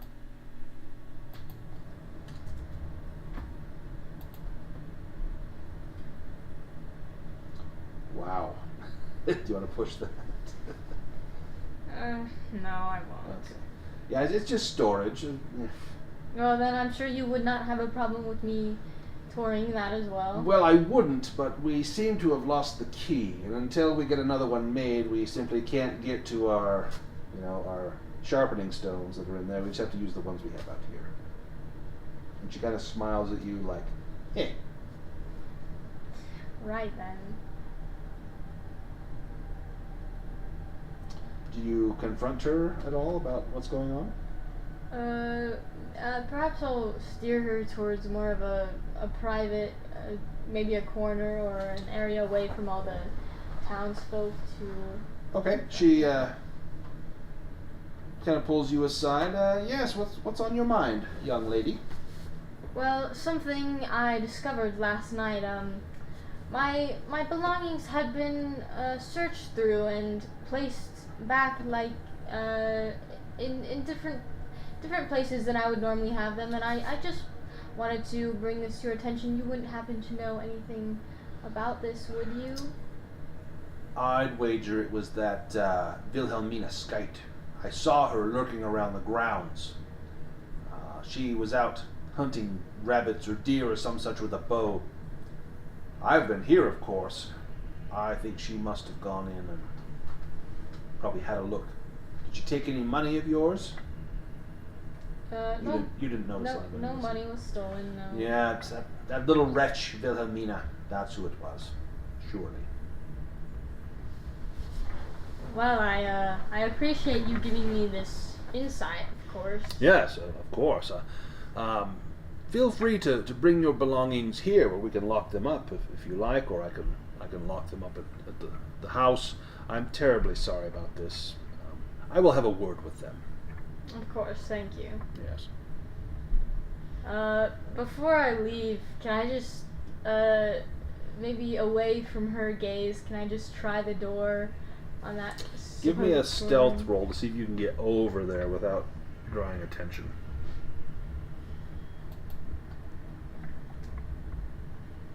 Wonderful. Wow. Okay, so you are able to.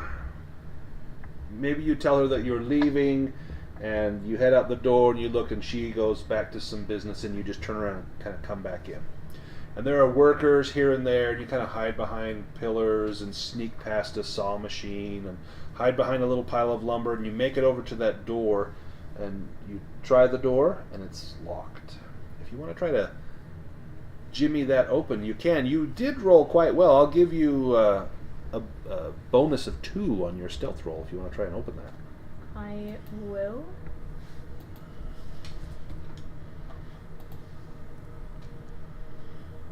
Oh my goodness, you've been saving all these up. Okay.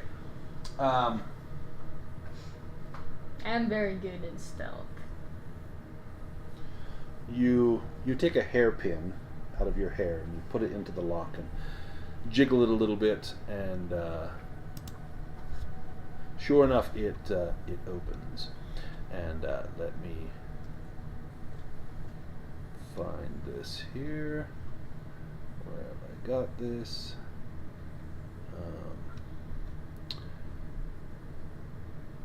Sorry, I've got this somewhere in here. I think it's there.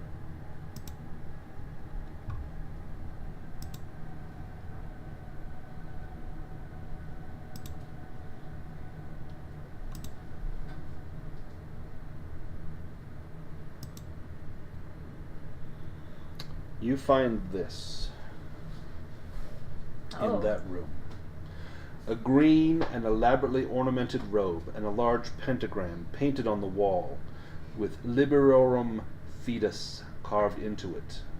Give me a learning test.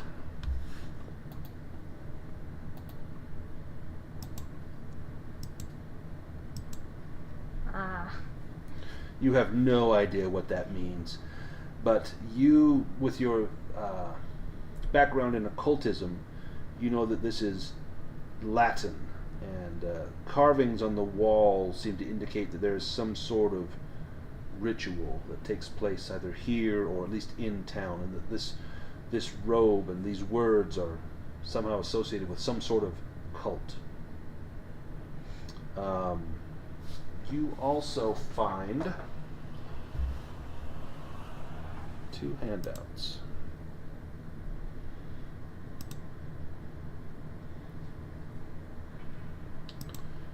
You find this handout that says, "If you hear the sound of fleeing birds, snapping branches, and loud footsteps, you shall be its next victim. Pray then that your fate will be swift, for staring into its infernal gaze can plunge even the purest mind into madness. Those who threaten the place of God will suffer its wrath. This fell guardian is our church grim, larger than a stag, stronger than a bear, and more agile than a lynx. It watches over God's acre, running faster than a horse. It hunts down anyone who endangers this place. It rests at the place where the Lord's eyes are watching." And then you find this one as well. And it says, "East of the 3rd great stone to the north is the entrance. Deep in the bowels of Farnsta rests its fell guardian. The path twists and turns, but at the place where the Lord's faith is based lies its resting place, like a light in the dark." These texts look ancient. And you know that these are valuable references to the Grim, perhaps to where it lairs. Right. And its purpose. You can hear Marta's voice calling out as she's walking through the sawmill floor. You shut the door behind you, but you can hear footsteps approaching. Oh, well, is there any place for me to hide in this room? There is not. Is there a window or something I can go out of? There's no window. Prepare yourself with your dagger. Yes. Maybe I'll just I'll hold the door shut by the handle, dagger in hand. Footsteps get closer and closer. You can hear the scraping of her shoes as she crosses the floor towards your door. Now we're going to go back to Franz. Really? Yep. Wow. Franz, what were you doing? I just wanted to speak with some of the locals, perhaps at a local tavern, and just Yes. get a feel for the town a bit more while Imogen heads off to investigate the sawmill. You go to the village hall. There's not a lot of people there right now. They are mostly busy at work, but there's a few elderly people there playing cards, singing songs. As you walk in, all the sounds stop. People regard you for a few moments, then go back to what they were doing. You notice that everyone seems to give you the cold shoulder when you walk in. And how do you approach? Well, I'd like to find someone, whoever seems most receptive, and just see if I can't strike up a conversation and perhaps ask them what their attitudes are about this whole deal with Mr. Myers and the selling of their beloved land. Give me a manipulation roll.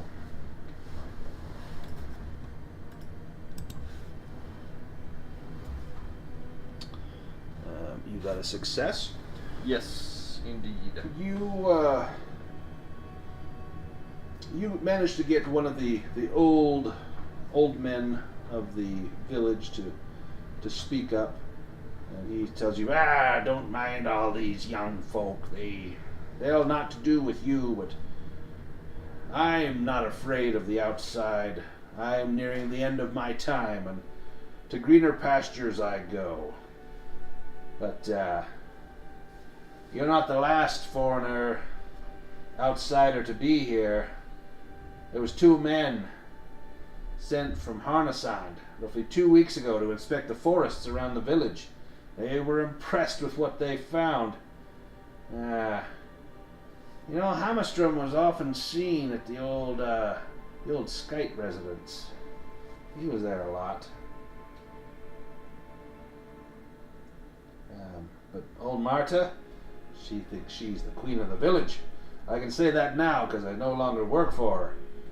But Dorothea, she's the richest. With all the forest she owns, she's never liked it here. Nah.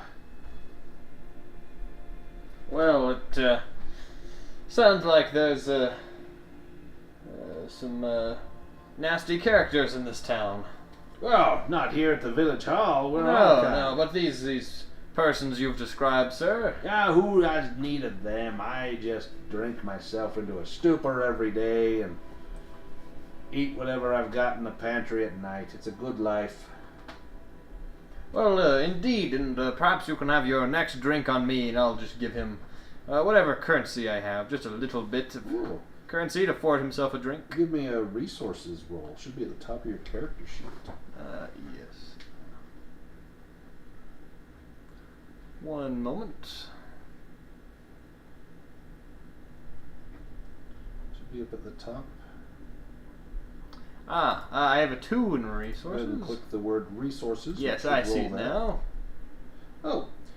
You have enough in pocket to buy him a fine mug of ale. And he says, well, you seem like good folk. The night Hammerstrom died, or perhaps the day before, I forget, the church bells rang.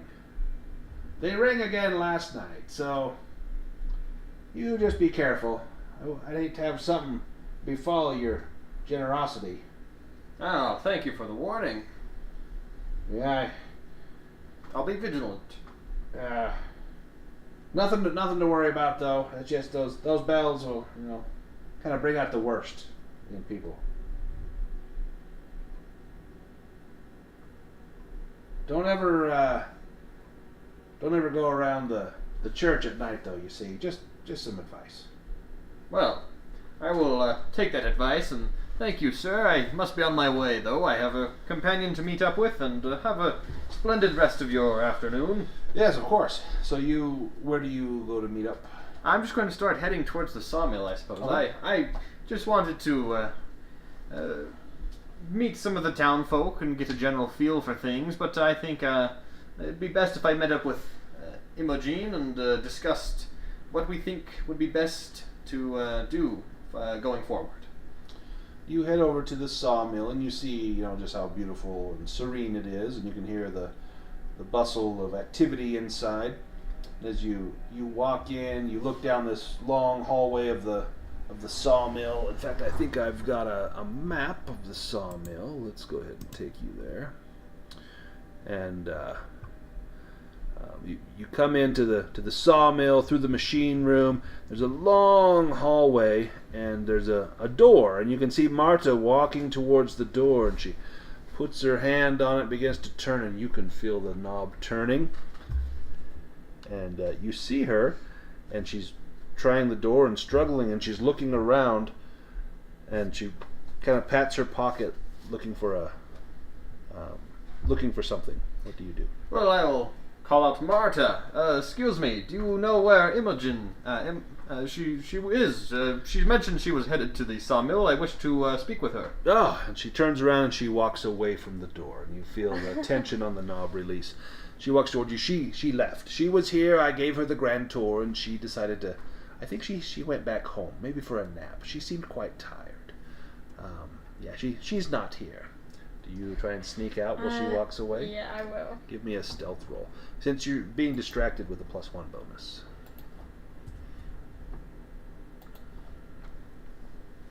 Oh yeah. So you manage to sneak out and kind of evade sight. You see her come out the door, and she looks like she's sneaking and trying to be stealthy. Do you say anything? Just call out their name loudly. No. Imogen, hey, what are you doing coming out of that room? No. And she kind of sneaks past, and you sort of turn Marta around so her back is to Imogen as she leaves, and then you thank Marta for her time, and you leave yourself. It's now getting on towards kind of late afternoon. Do you go back? Are you going to move your things back over to the church, away from Marta's house? Yes. Okay. You go back and gather up your things, head back to the church, and the priest, Ingvar Nystrom, has a small meal set out. It's very humble. It's not the venison and beer that you had before. This is bread and cheese and beans, and probably beans. Probably got a lot of beans with or without ketchup, depending on how you take your beans. And I do like my beans with ketchup. With ketchup, and he makes up. He's got some blankets. They're not luxurious, bedding like you had at Marta's house. This is poor bedding, but you should be safe. And he sets out some pillows and blankets and tells you to make yourselves at home. And he's gonna go and let Marta know that you are staying here at the church. And he takes his belongings and leaves. I'll be back within the hour. And before he leaves, just real quick, I'll say, Father, those leftover beans are mine, over here. Yes. You can have the leftovers. There's plenty to go around. Plenty of beans. And he leaves, and you guys are left in the church. And you realize just how quiet it is inside this church. Just how still it is. And it is evening time, starting to get dark outside. It is kind of late in the year. And do you do anything before he returns? I would like to find those books if I can. Okay. He has locked the door to his office. That's never stopped you before. Do you want to go ahead and break in? Yes. Give me a stealth roll. I will aid you. Perhaps if I shine a lantern light over the lock, it will perhaps help you pick it. Get a +1 bonus. Oh, yep. I'm just great at You are really good at that. So you managed to get in, and give me a learning roll as you began looking through all the books. Oh, how lucky. You find a handout.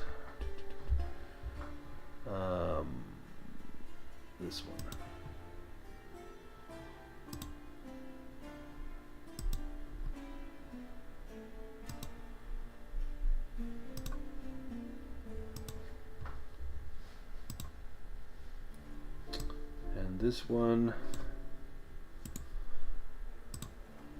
says, "The cruel fate of the cat, baptized by fire in the name of the Lord, gave it life anew. Now it watches over this place and always will, sworn to be its protector. Only when its bones suffer the same fate that once brought it into existence will it perish." And now you think you know what brought the Grim here in the first place and how to free it. And if you don't know, I can help you. Right, well, while I'm here, can I find any books, like Latin books to help me? Yeah, there's definitely going to be some books in Latin in here. And because you rolled so well on your stealth and learning, you find what the name of the... Was it the name of the cult? Is that what you were looking for?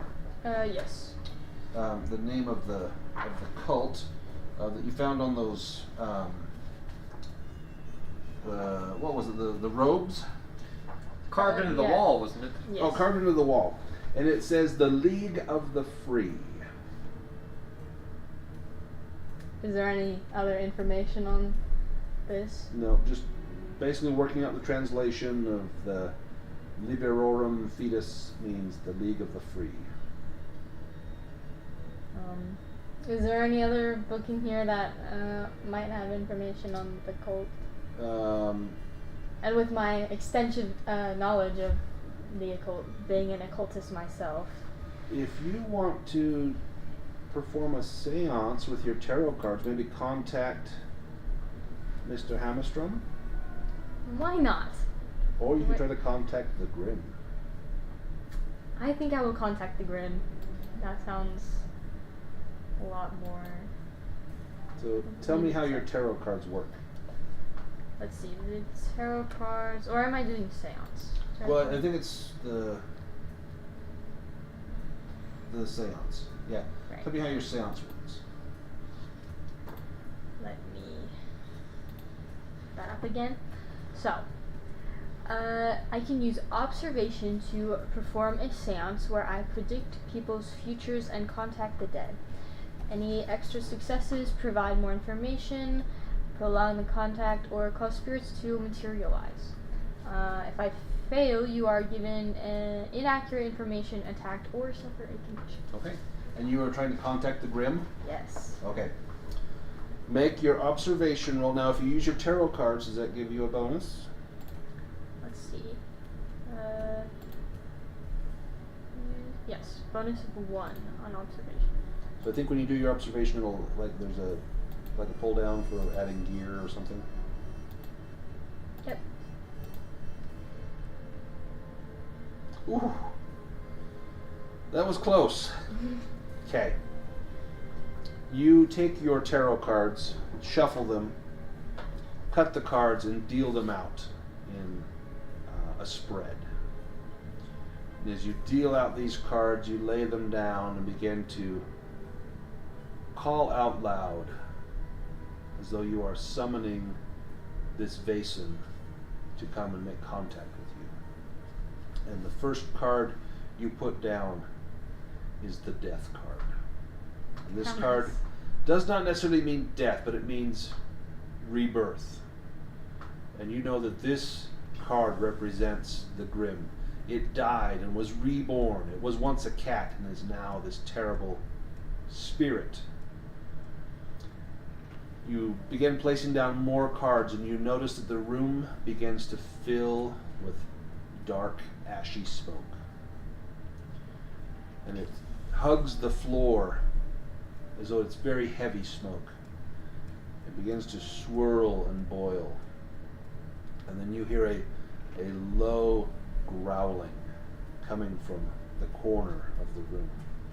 And you look and there's nothing there, but the smoke begins to coalesce and boil and roll in on itself. And then you see 2 coal red eyes staring at you.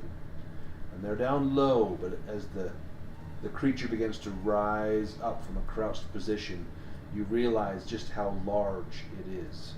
And this thing is maybe the size of a wolf. And it is very, very fearsome. Let me pull up a picture here for you.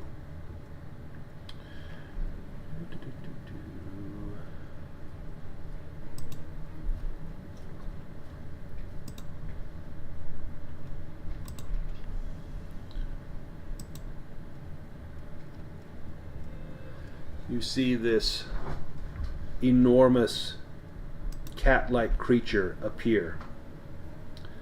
This thing is massive. You can feel the energy radiating off of it as black steam rises from it. And this low growl rattles the walls, and the very books on the shelves begin to tremble. It paws the ground and takes 2 steps towards you, and you can feel hot infernal breath coming from it as it pants near you. It sniffs the air around you, sensing your presence. Are you friend? Are you foe? And then it sits on its haunches and waits, as though it wants you to ask a question. Why have you summoned the Grim here? Perhaps you just want to give it belly scratches. You could try. I don't think that's a wise idea. So I will call out to it. What happened to what's his name? Hammerstrom. What have you done to him and why? You receive an impression. It's not a voice. It's almost images that fleet through your mind through your 5 senses. You hear a snippet of conversation. Hammerstrom and Lindstrom talking about purchasing the ground that the church is built upon. You get a snippet of conversation of Hammerstrom being told by the priest that the ground cannot be sold.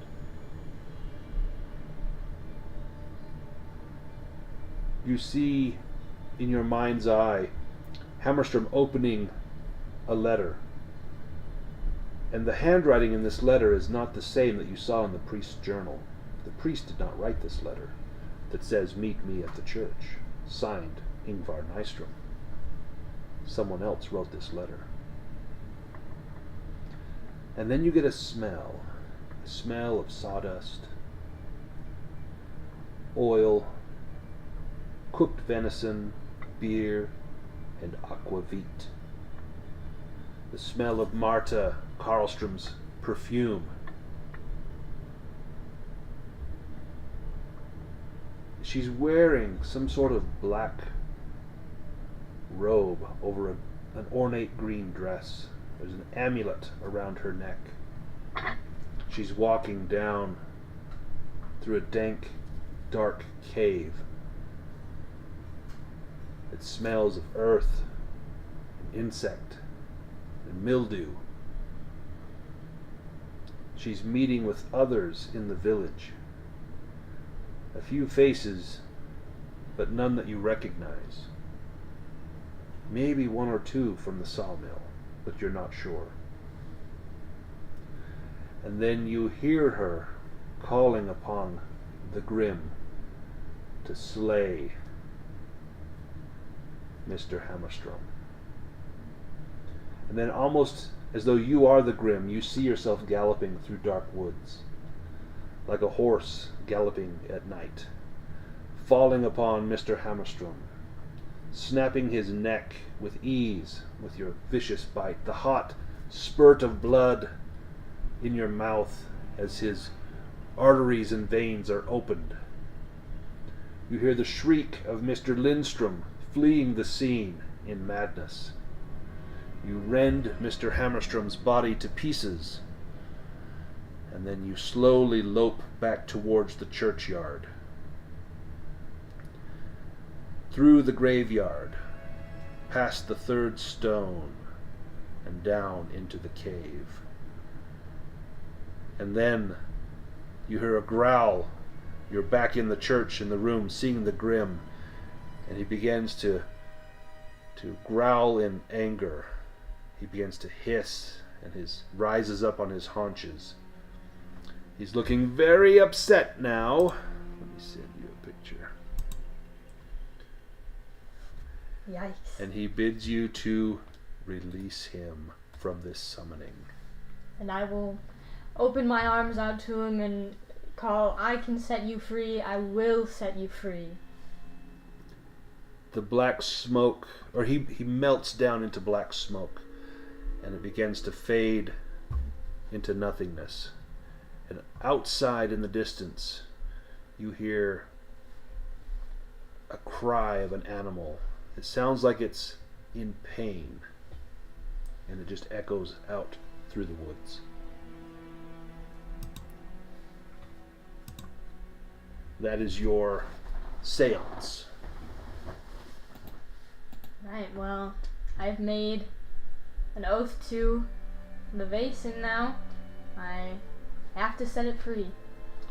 Do you know how? Have you found medieval texts that might explain how to do this? I found a few. So what I'm getting is it's a resting place, I guess, is that sort of cave by the third stone. That's where I might find it. And to liberate it or free it, I believe there had to be a sacrifice. For the bones needed to be burned? Yeah, that was kind of what I'm getting from this. Yes, the last text you found, that the cat was buried, and when its bones suffered the same fate that brought it into existence by burning it, if you burn its bones, then it will be freed from this terrible fate. Great. Well. Now you just need to find the bones. Yeah. And let's take a 5-minute intermission.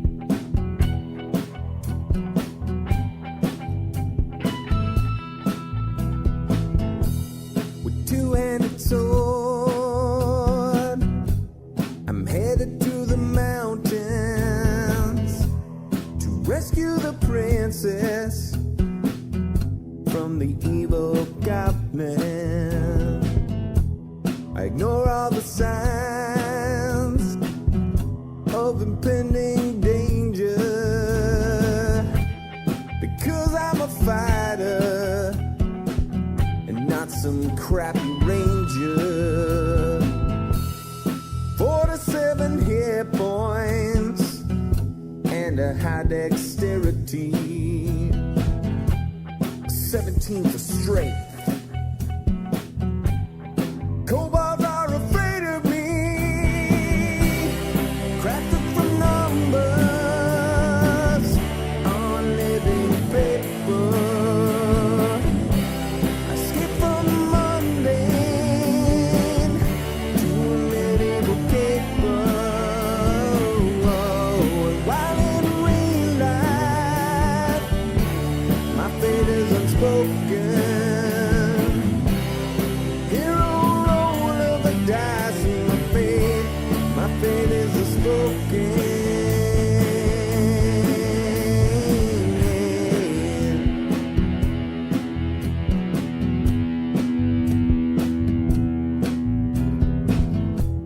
I locate the lair, but it doesn't make much sense to me. I think that the DM might be out to get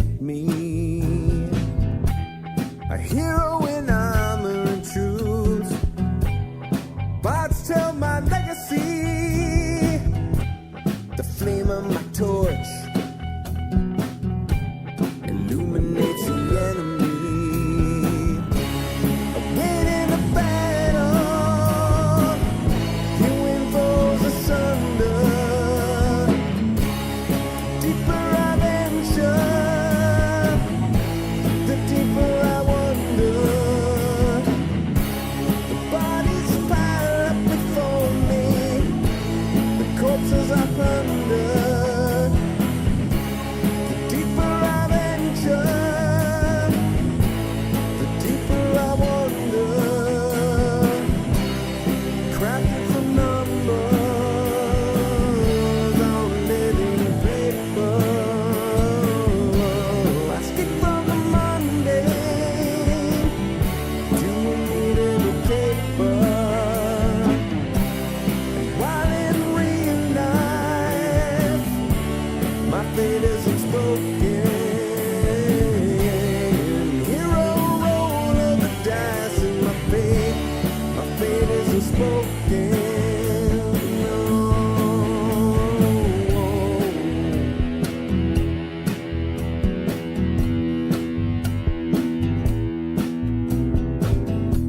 I drink my last potion,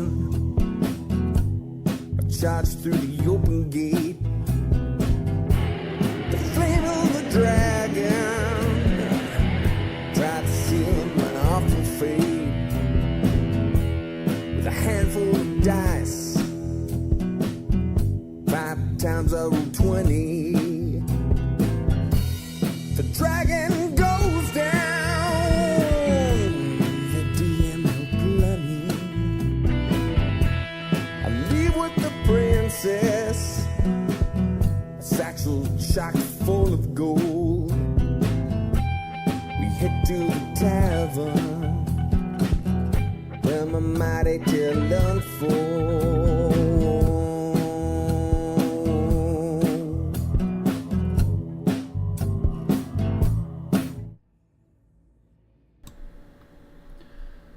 And we are back. Thanks everybody for sticking with us through the intermission. It was much needed.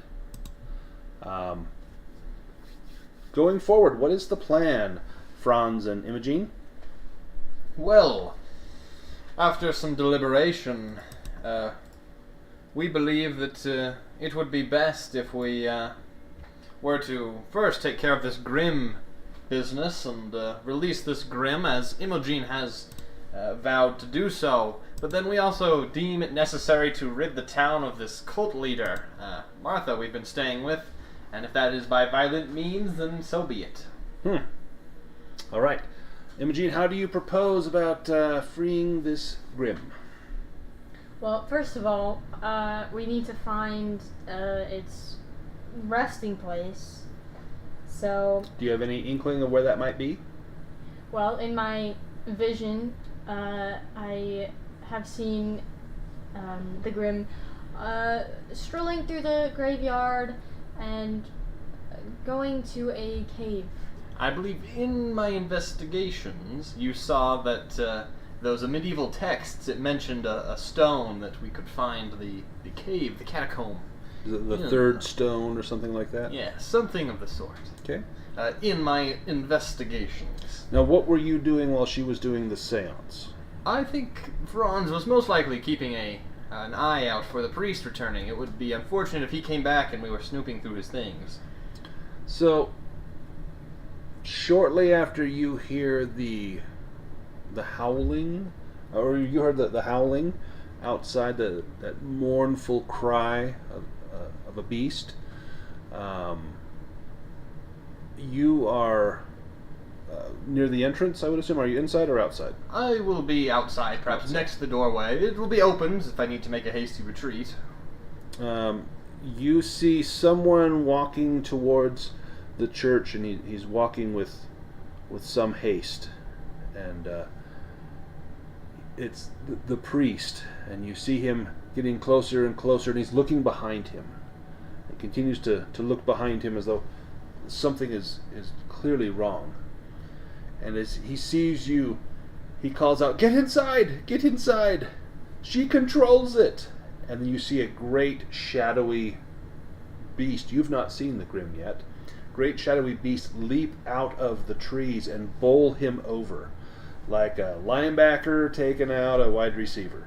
Just absolutely creams this priest. You wouldn't know what a linebacker taking out a wide receiver is. He just smacks him hard, throws him down, like a sumo wrestler taking out toddler. Well, I will prepare my rifle to see if I can get the Grim off of him, so that he has a chance to make it here. This rifle also does pack quite a bit of punch. Go ahead and make a roll.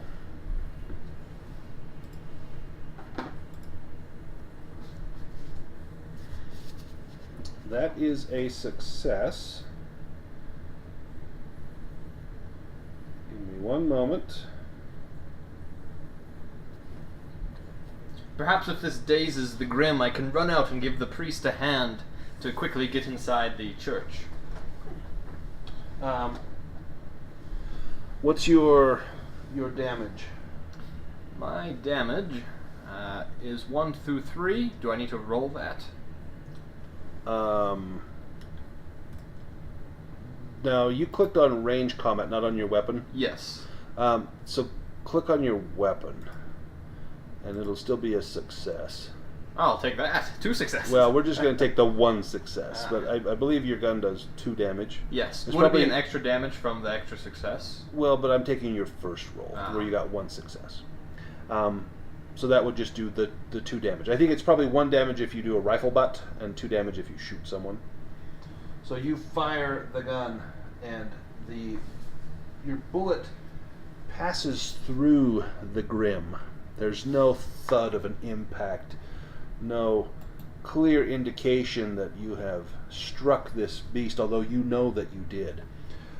It seems angered and mad.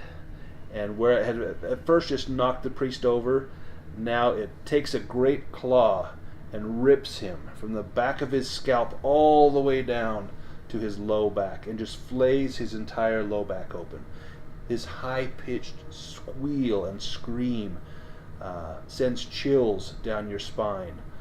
The Grim reaches down, and with its great mouth, it grabs the vertebra, the spinal column of this priest, and rips and pulls it up and away, completely severing from the low back up through the middle rib cage.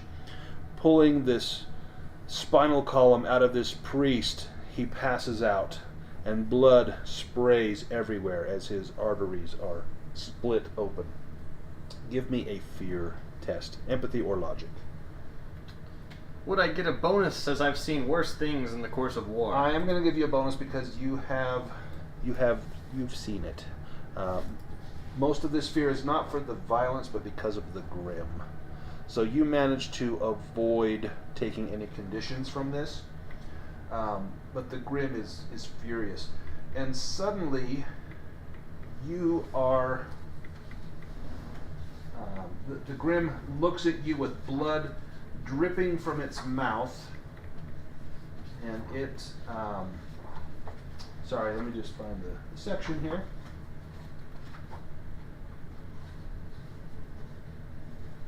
There we go. And make an empathy roll for me.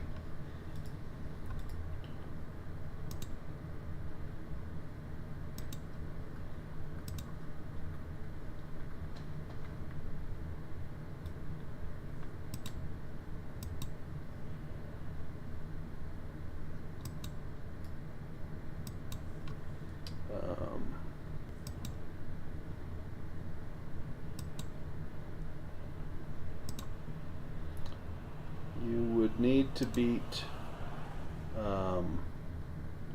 2 successes, and you got 0. Yes. You feel overrun by some sort of strange magical power. You are struck by extreme cold. This will actually deal 2 physical damage to you, as a wave of cold air, the cold of the tomb, washes over you as this Grim looks at you with pure hatred in its eyes. You know you struck it with a bullet, but you are all but convinced that normal weapons will do you no good here. Perhaps you might frighten it off for a time, but this is not the way to dispel this beast. So you take those 2 damage as the beast looks at you, and it begins to slowly prowl towards you. raised up on its back arched, blood still dripping from its maw. The priest, you see his hand twitching faintly. Whether he is still alive or it's some sort of death spasm, you do not know. Well, I will head back inside and close the door and bar it. Give me a force roll, just to make sure you can get this secured. Oh, barely. You manage to get the door secured, and you can feel through the door as you're putting the large bar in place the scraping of great claws scraping down the door, and the growling and hissing of a giant cat. So you have gathered up your cards, and you hear this going on. You hear the screams of the priest, Imogen, outside. You come in, and there is Franz barring the door. You see him shivering as though he has been plunged in an icy river. What now? Imogen, quickly, you must undertake that ritual and get rid of this awful grim. Right, well, how am I gonna get outside now? Oh, perhaps you could climb through one of the windows. Yeah, you probably don't want to go down that front door, but there's a window here in the office that you're in. Perfect. There's some windows to the side. Looks possibly some other windows around here. So you'll just need to kind of scramble through one and make sure you can get out. I'm going to have you give me an agility roll to make sure you can get out without cutting yourself on glass. You're going to have to break the window. Perhaps I could help and butt it with my rifle. Well, you didn't need it.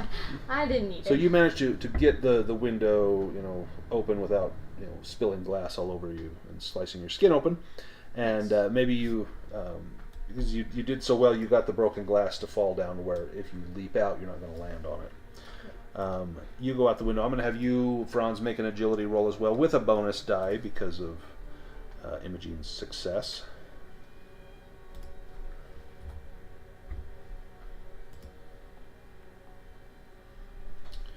Do you want to push that roll? No, I will not push it. Okay. You're going to take a physical condition. Although I'm not sure I'm going outside with her. Oh, I thought you... Oh, you're going to stay in the church? I was going to stay in and keep the Grim distracted. Okay. Then you wouldn't need to do that. Sorry about that. Imogen, you make it outside. Just in time to see something.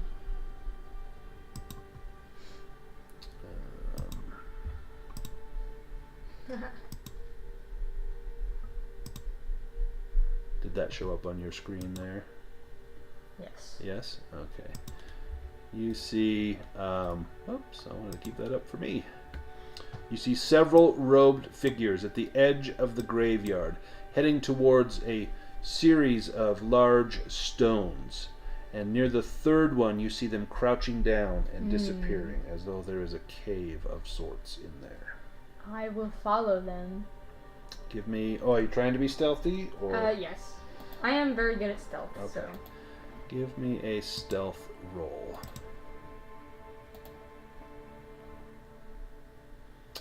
So you do so well on your stealth roll. If you want to try and get the jump on with the cultist in the rear, you might be able to knock them out and maybe take their robes. Let's do it. Okay. So you're going to need to make a... you got two choices. You can do a force roll to beat them to death, or you can stab them with your knife, and that would be a close combat roll. What do you feel would benefit you the most?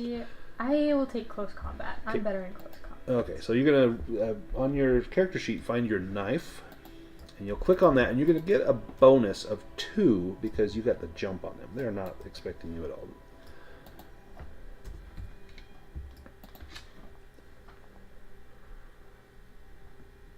Okay. Tell me how you take this person out. So... And is it lethal or non-lethal? That's up to you. I don't really need these cultists to come back and make trouble for me later, so it will be lethal. I'm following them.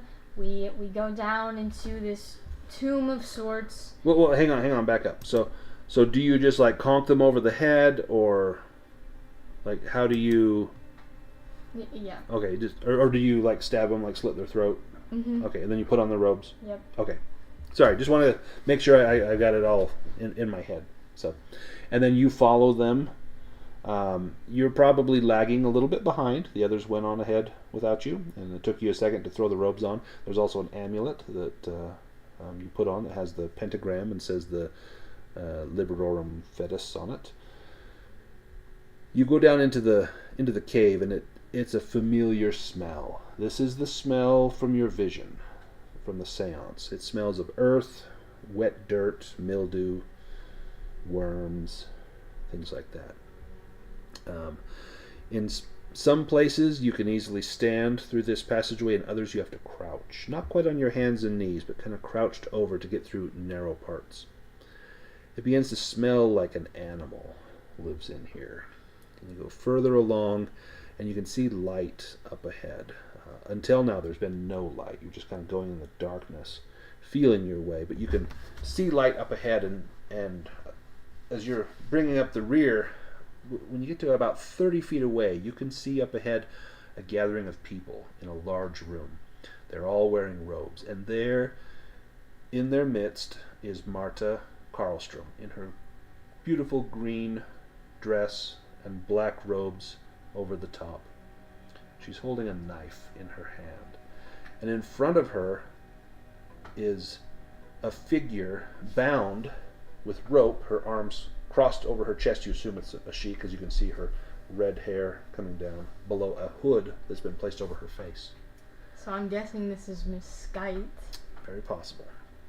And she begins to speak, and you can hear some of the words of what she is saying. Do you want to try and get in close, or do you stay back? I'll try to get closer. I am in disguise, so it should be easier for me. Okay. So give me a probably be another stealth roll. You could also use manipulation, whatever you feel more comfortable with a bonus of 2 because of your robe and whatnot.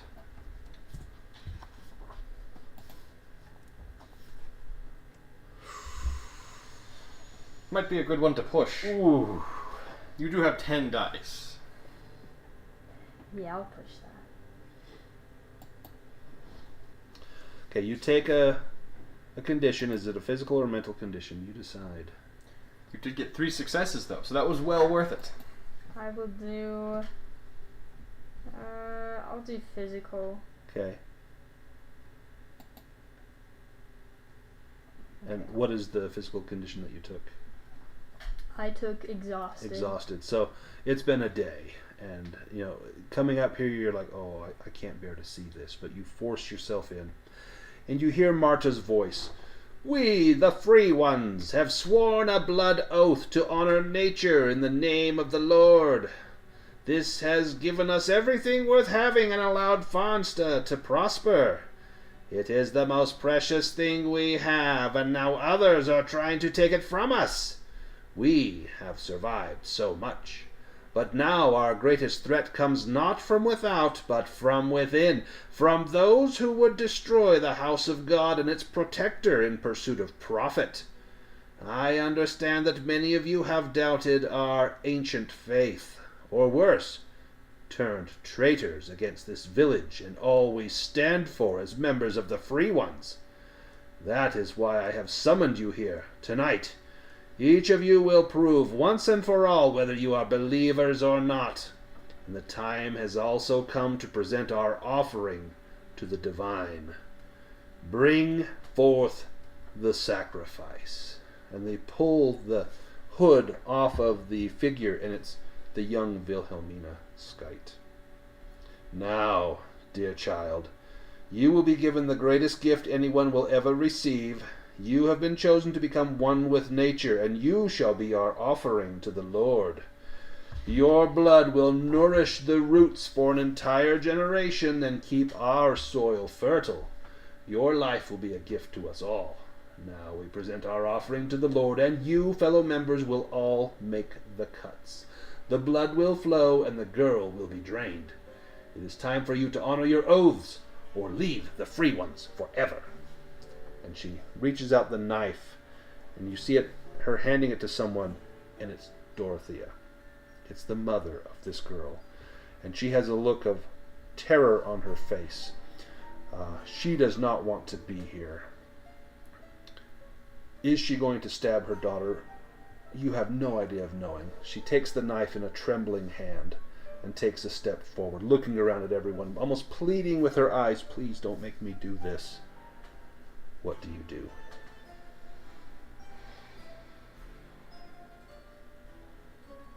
Is there any way I can, sneak out of this group of people to find the bones of the Grimm?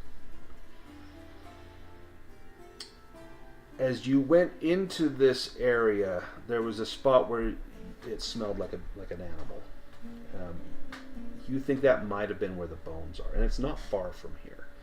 It would maybe take you like a minute and a half, 2 minutes if you were going slow. A minute and a half if you're going fast and not trying to be quiet about it, or maybe a minute if you're like running.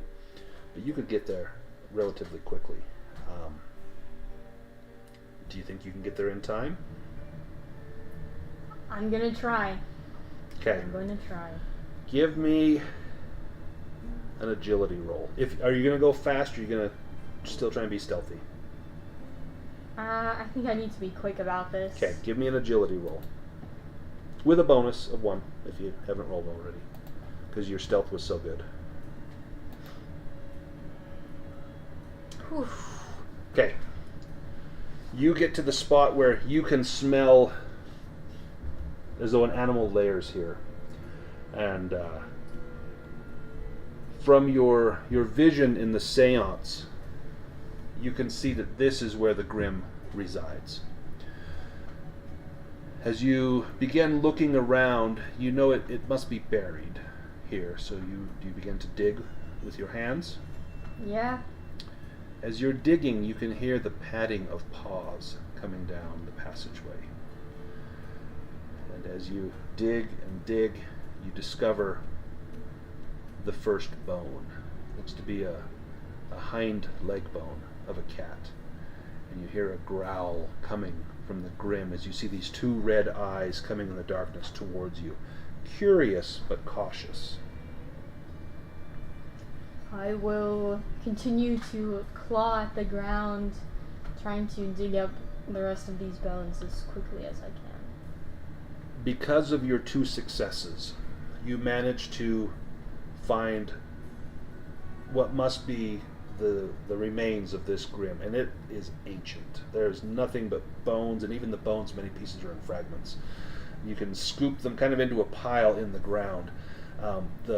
You find the skull and the lower mandible. You find multiple small vertebrae from the spine and tail, leg bones, rib bones, little bones in the feet and the pelvis.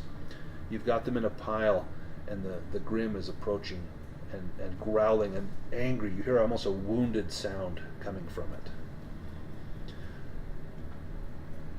You hear a scream coming from behind you in the room where the ritual is taking place, and a commotion. What do you do? I will. If I have a lantern on me or like a match or something, I'll take the flame from that. I'll hold it up, and I'll tell the Grimm, "I am setting you free," and I'll drop the fire onto these bones. You definitely would have matches. I don't know that you would have any oil or anything, but you could just strike it against the wall or something. Well, I mean, bone's just not going to burn by itself, you don't think. But you could try just touching the flame to the bones. Perhaps they're magical bones. Only one way to find out. Only one way to find out. You strike the sulfurous tip of the match against a stone embedded in the wall, and the passageway glows with the light, and the Grimm takes a step back. almost afraid of the light. And as you lower it down, do you touch it to the bones? Yes. Do you say anything? No, just burn the bones. As the flame touches the bone, the very instant it touches, you see flames break out on the body of the Grim. And it howls in horrific pain. And you see it contorting, trying to snap at the flame that begins to spread across its back and legs. And it turns and bolts from the passageway, running as fast as it can to get out of there. You hear more commotion still coming from behind you. Franz, in the church, you suddenly see this fireball just streaking across the graveyard ground, running towards the church. You can see its legs, the flesh falling off, sloughing off in great clumps. You can see the skin and meat is burned off of the face as it's running towards the church, and it leaps towards the window that Imogen broke out. And as it lands on the window and enters inside of the church, the entire church begins to rumble as though something terrible has just been unleashed. Flames lick up the sides of the church and the roof. I assume you want to get out. Yeah, I will leave at this point. Give me an agility roll to get out without taking any damage here.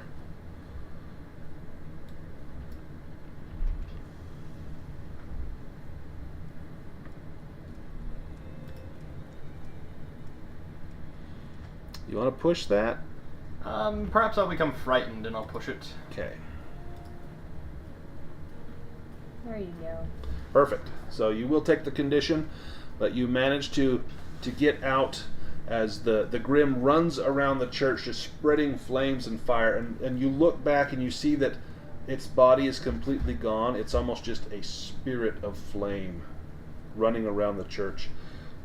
With its death, the church must fall, and the entire church collapses in. The ancient medieval tower falls down with a crash. Dust flies up, flames lick up to the sky.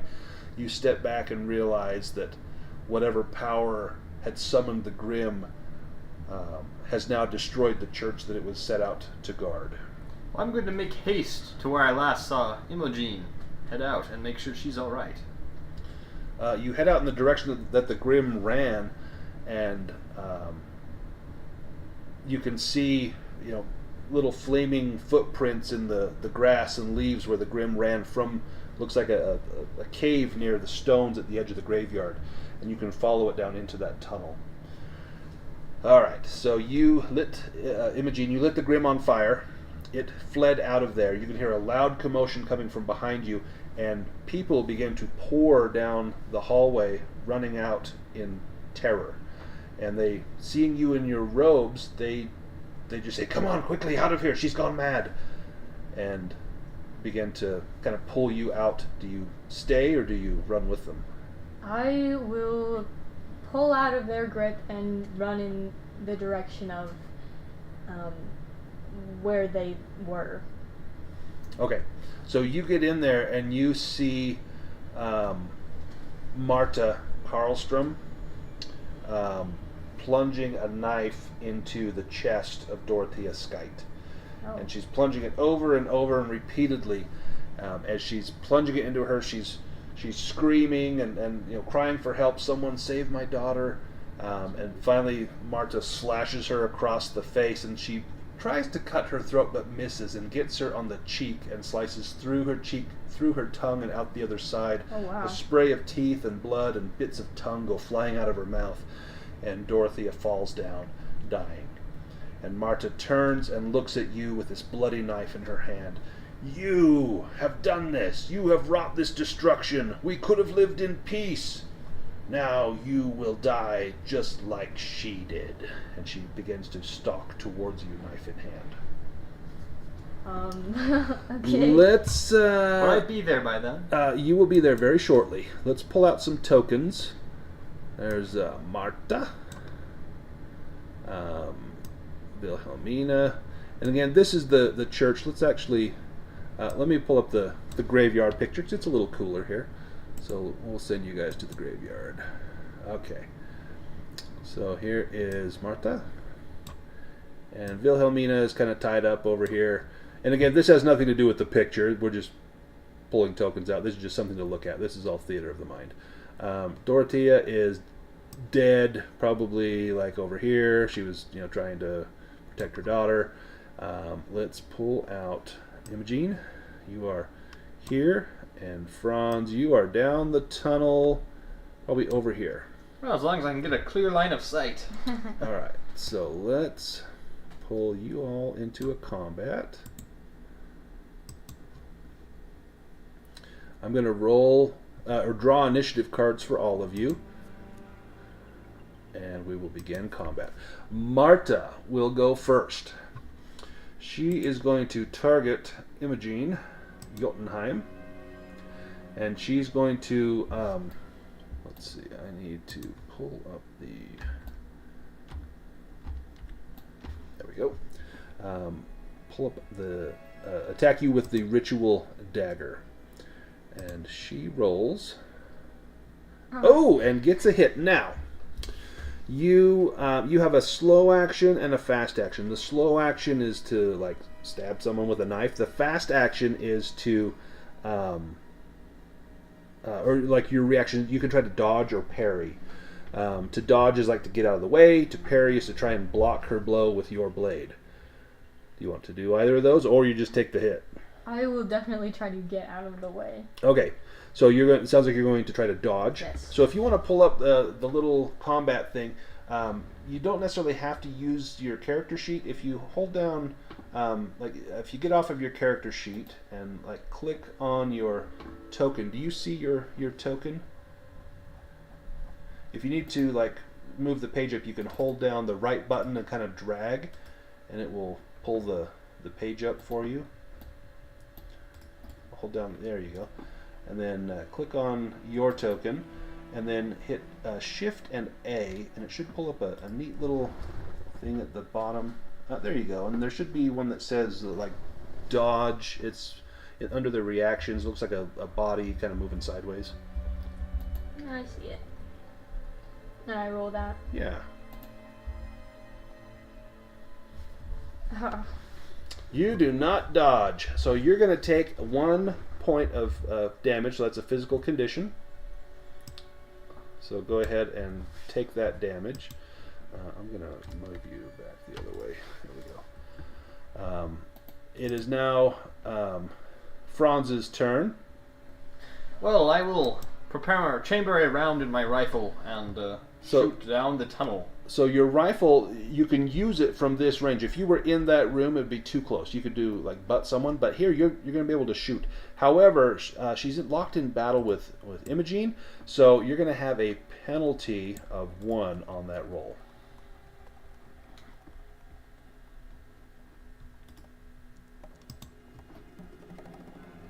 And even with the penalty, you hit for 2 damage plus 1, so 3 damage. Mm-hmm. Indeed. Okay, tell me how you take out Marta. So I think that as I get a good opening and I see the two of them locked in combat, my rifle bullet flies down the hall and it hits her in the skull and her brains explode all over the chamber. So, let me do it this way. Where did it go? So this has... Oh, no, that's not what I want. So this rolled like her critical, and I guess she has crushed genitals. So, all right, well, that did her in. So that's the end of combat. So you took her out with a rifle. Okay, so yeah, you splatter her brains, and she falls to the ground with a thud, and you hear Wilhelmina crying, her arms still bound. She's just watched her mother die. She's watched this lady from the town get her head annihilated. Yeah, what now? Imogen, you would be closest. I'll let you deal with this situation first. I'll go ahead and take... We don't need the tokens up here anymore, so I'll go ahead and take the tokens off. There you are. Perfect.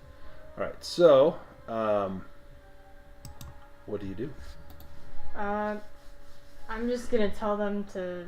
Or tell the daughter, I guess, because her mom's dead. Or dying. she's pretty much dead. yeah.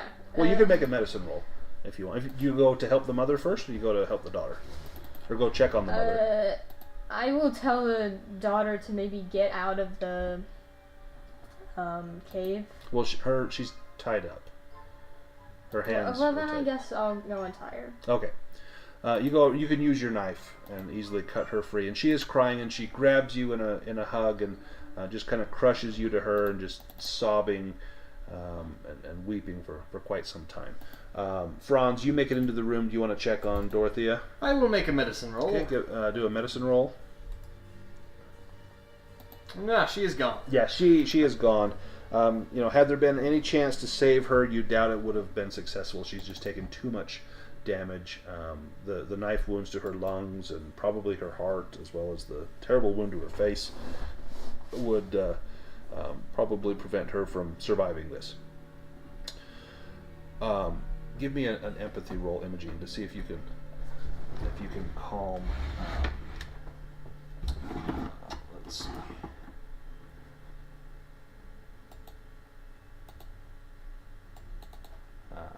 Want to give me an empathy roll to see if you can calm the girl down. Sure. Oh, no. You're like, there, child. There. And she is unconsolable for a time, but you manage, in fact, we'll just kind of, like if this was a movie, it would just wrap up with you comforting the daughter. And then we would go to like an epilogue and what happens like after this all goes down. It's kind of a nice way to handle this. Let's go to the what happens at the end.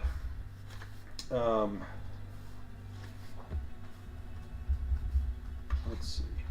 The aftermath. Let's see. So, if the player characters stop Karlstrom and the free ones, the truth about their vile rituals will soon be exposed. Soon, persecutions will begin, not unlike the 19th century witch hunts in search of loyal members who are at best driven from the village and at worst lynched. Before long, the village will have rid itself completely of the pagan faith. Wilhelmina convinces the landowners to sign von Meyer's contracts and sell him their land. The little sawmill that once belonged to Karlstrom is expanded and equipped with a steam engine. New roads are built, and Farnsta becomes a major logging center. However, the greatest riches come from the caves and their iron ore, making Farnsta a prominent location for the mining industry as well.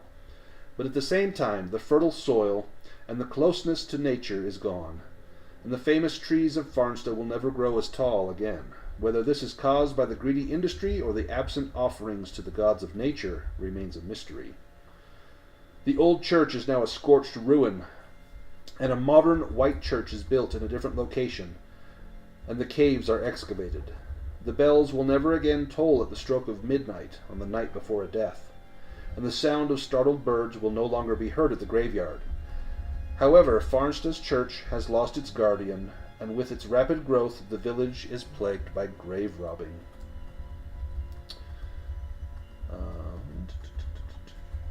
Before you go home, you visit Harnesand, where von Meyer greets you to wrap things up, asking what happened to poor Gottfried Hammerstrom.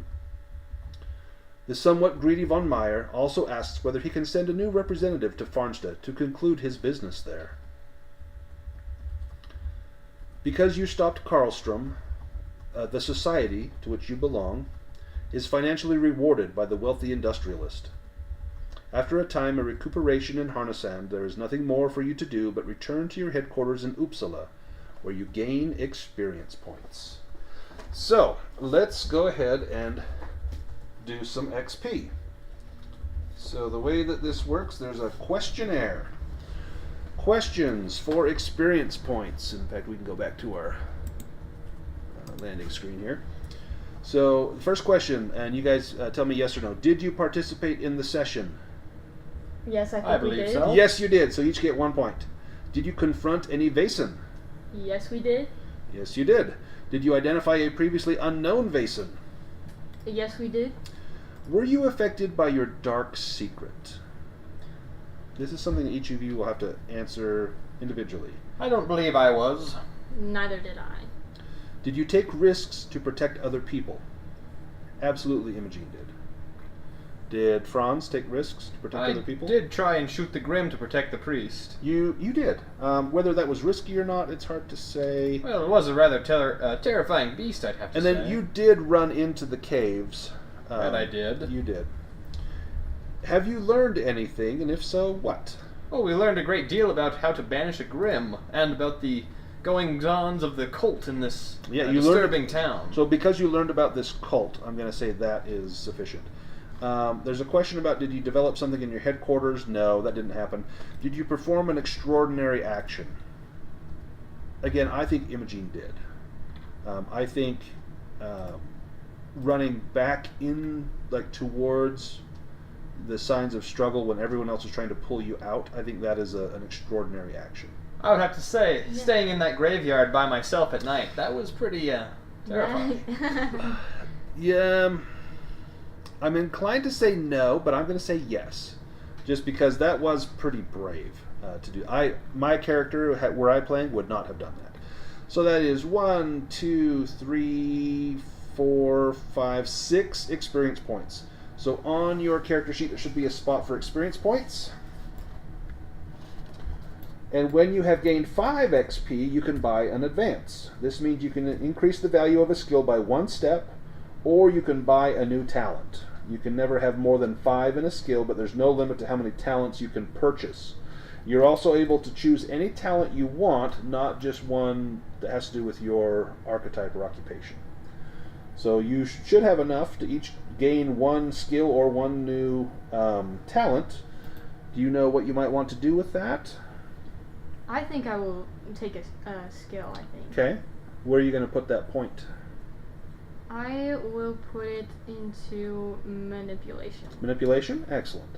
And then make sure you change your XP to reflect that cost of 5. Right. What about you, Franz? I will put one into investigation. Excellent. This has all been a rather twisting web of intrigue in this town. It has. And neither of you were broken, although you were very close, Franz. Very close. And so had you been broken, you would roll for a critical injury like the one lady got crushed genitals. Thank goodness that wasn't you. But then at the end, you've actually rolled to see if that is a permanent thing or if you recover from it. So we haven't had to do that yet, maybe next time. But this concludes this Tales from the Witch Cat Inn, The Wicked Secret from Free League Press. I want to thank everyone that has watched this for sticking with us, for watching, and for helping to support the channel. I'm going to leave our 2 players to have the last word. We'll go to Imogen. I'll let you, maybe a quick, what did you like, what didn't you like, what are you looking forward to, kind of thing.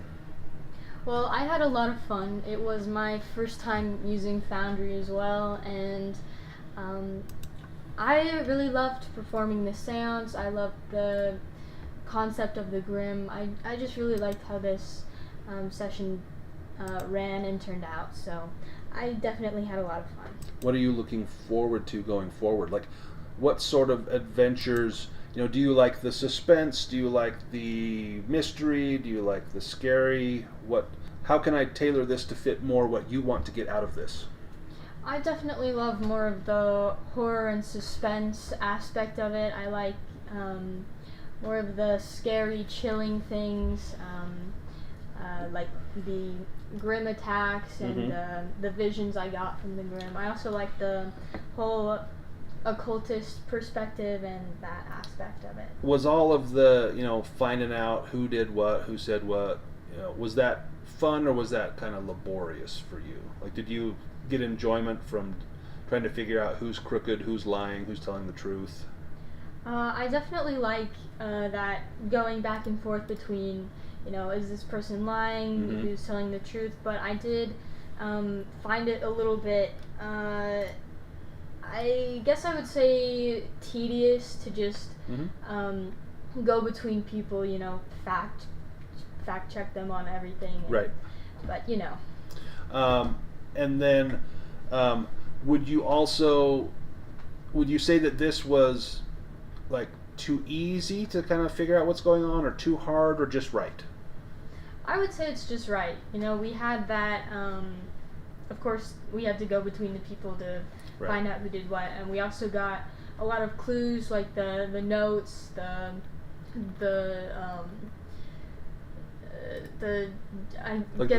handout kind of the things. handout things. Yeah, so I like that because I want to make sure that it's easy enough that you feel like you can solve it without having it spoon-fed to you, but also difficult enough that you don't feel like, oh well, I know who it was from like the first time we met that person, kind of thing. So would you say that there was some mystery, like maybe you suspect someone and then you're like, no, it's this other person, kind of thing? Yeah, I definitely did. For a while there, I thought it was the priest, obviously, that was doing this. And that, so Marta kind of points all the blame at the right. priest, trying to deflect it from her, but she's the bad egg. She's the leader of the cult, and most of the town is part of the cult. And the cult is actually like an ancient order, and they all just kind of go along with like the local like Christian church there, but most of them belong to the cult. And even the Skites do, but she wants out. And about half the town wants out of this cult because it's an ancient thing. Like their parents used to do it, and now they're like, you know what, we don't still need to be like making generational sacrifices is what they do. Like every generation they kill someone, and that's what makes the trees grow. And they realized they probably don't need that anymore, and so a lot of them wanted out of it, but Marta wanted to keep the old ways. And so there's a lot of stuff like that I try and get across, but I don't want to just come out and tell you because you want to sort of discover it. So hopefully I did a good enough job that it was enjoyable and not too difficult. I know it can be tedious doing, trying to solve crimes and mysteries and stuff, but I think there hopefully was enough kind of cool flavor in there to make it worthwhile. Definitely. Franz, how about you? What did you like? What didn't you like? What are you looking forward to? Well, I definitely enjoyed the mystery and unraveling the said mystery. It was very intriguing, and I've logged it away in my journal for later use, but indeed very, very fun. And well, I look forward to our next adventure to discover more Vaesen and solve more mysteries. As do I. We will hopefully have another tale from the Witch Cat Inn coming soon. In between that, this and that, we'll probably have some more Dragonbane, some solo action, and see what Sir Cornelius is up to. Once we finish kind of the solo one we're doing, we may get Stubby out of the tavern, and Stubby and Sir Cornelius may go on kind of some group adventures. We're also gearing up to do some Old Gods of Appalachia. So this would be like Nordic horror in the 19th century here in Vaesen, and Old Gods of Appalachia would be early 20th century horror in the eastern U.S. That uses the cipher system. We've played that before, and we're actually in the middle of a campaign, but it's been on hiatus for a bit, so I need to kind of remember where we are, and we'll pick it up sort of mid-campaign, and we'll do a little episode to kind of catch everybody up. But that will be likewise done on Foundry. We will probably get some maybe Mothership or Traveler on here, maybe some Shadow Dark. I might be convinced to run some other sessions as well. We've got a One Ring campaign and a few other things going on. I'd like to get a Twilight 2000 one going, but anyway, that's all kind of future plans. For now, we're going to stick mostly with Dragonbane and Vaesen and Old Gods of Appalachia, but don't be surprised if we see other things coming up in the stream. Well, we have hit the 3-hour mark, so I'm going to go ahead and sign off. I'm going to thank everyone again for watching. Please like, subscribe, comment. Let us know that you're actually paying attention. It's kind of a lot of work doing this. It's fun to roleplay, but it's a lot more work trying to put this up. But we do it for ourselves so we have a log of what we've done, and also that maybe other people can get some enjoyment out of it. So thanks again for watching, and we will see you next time. Goodbye.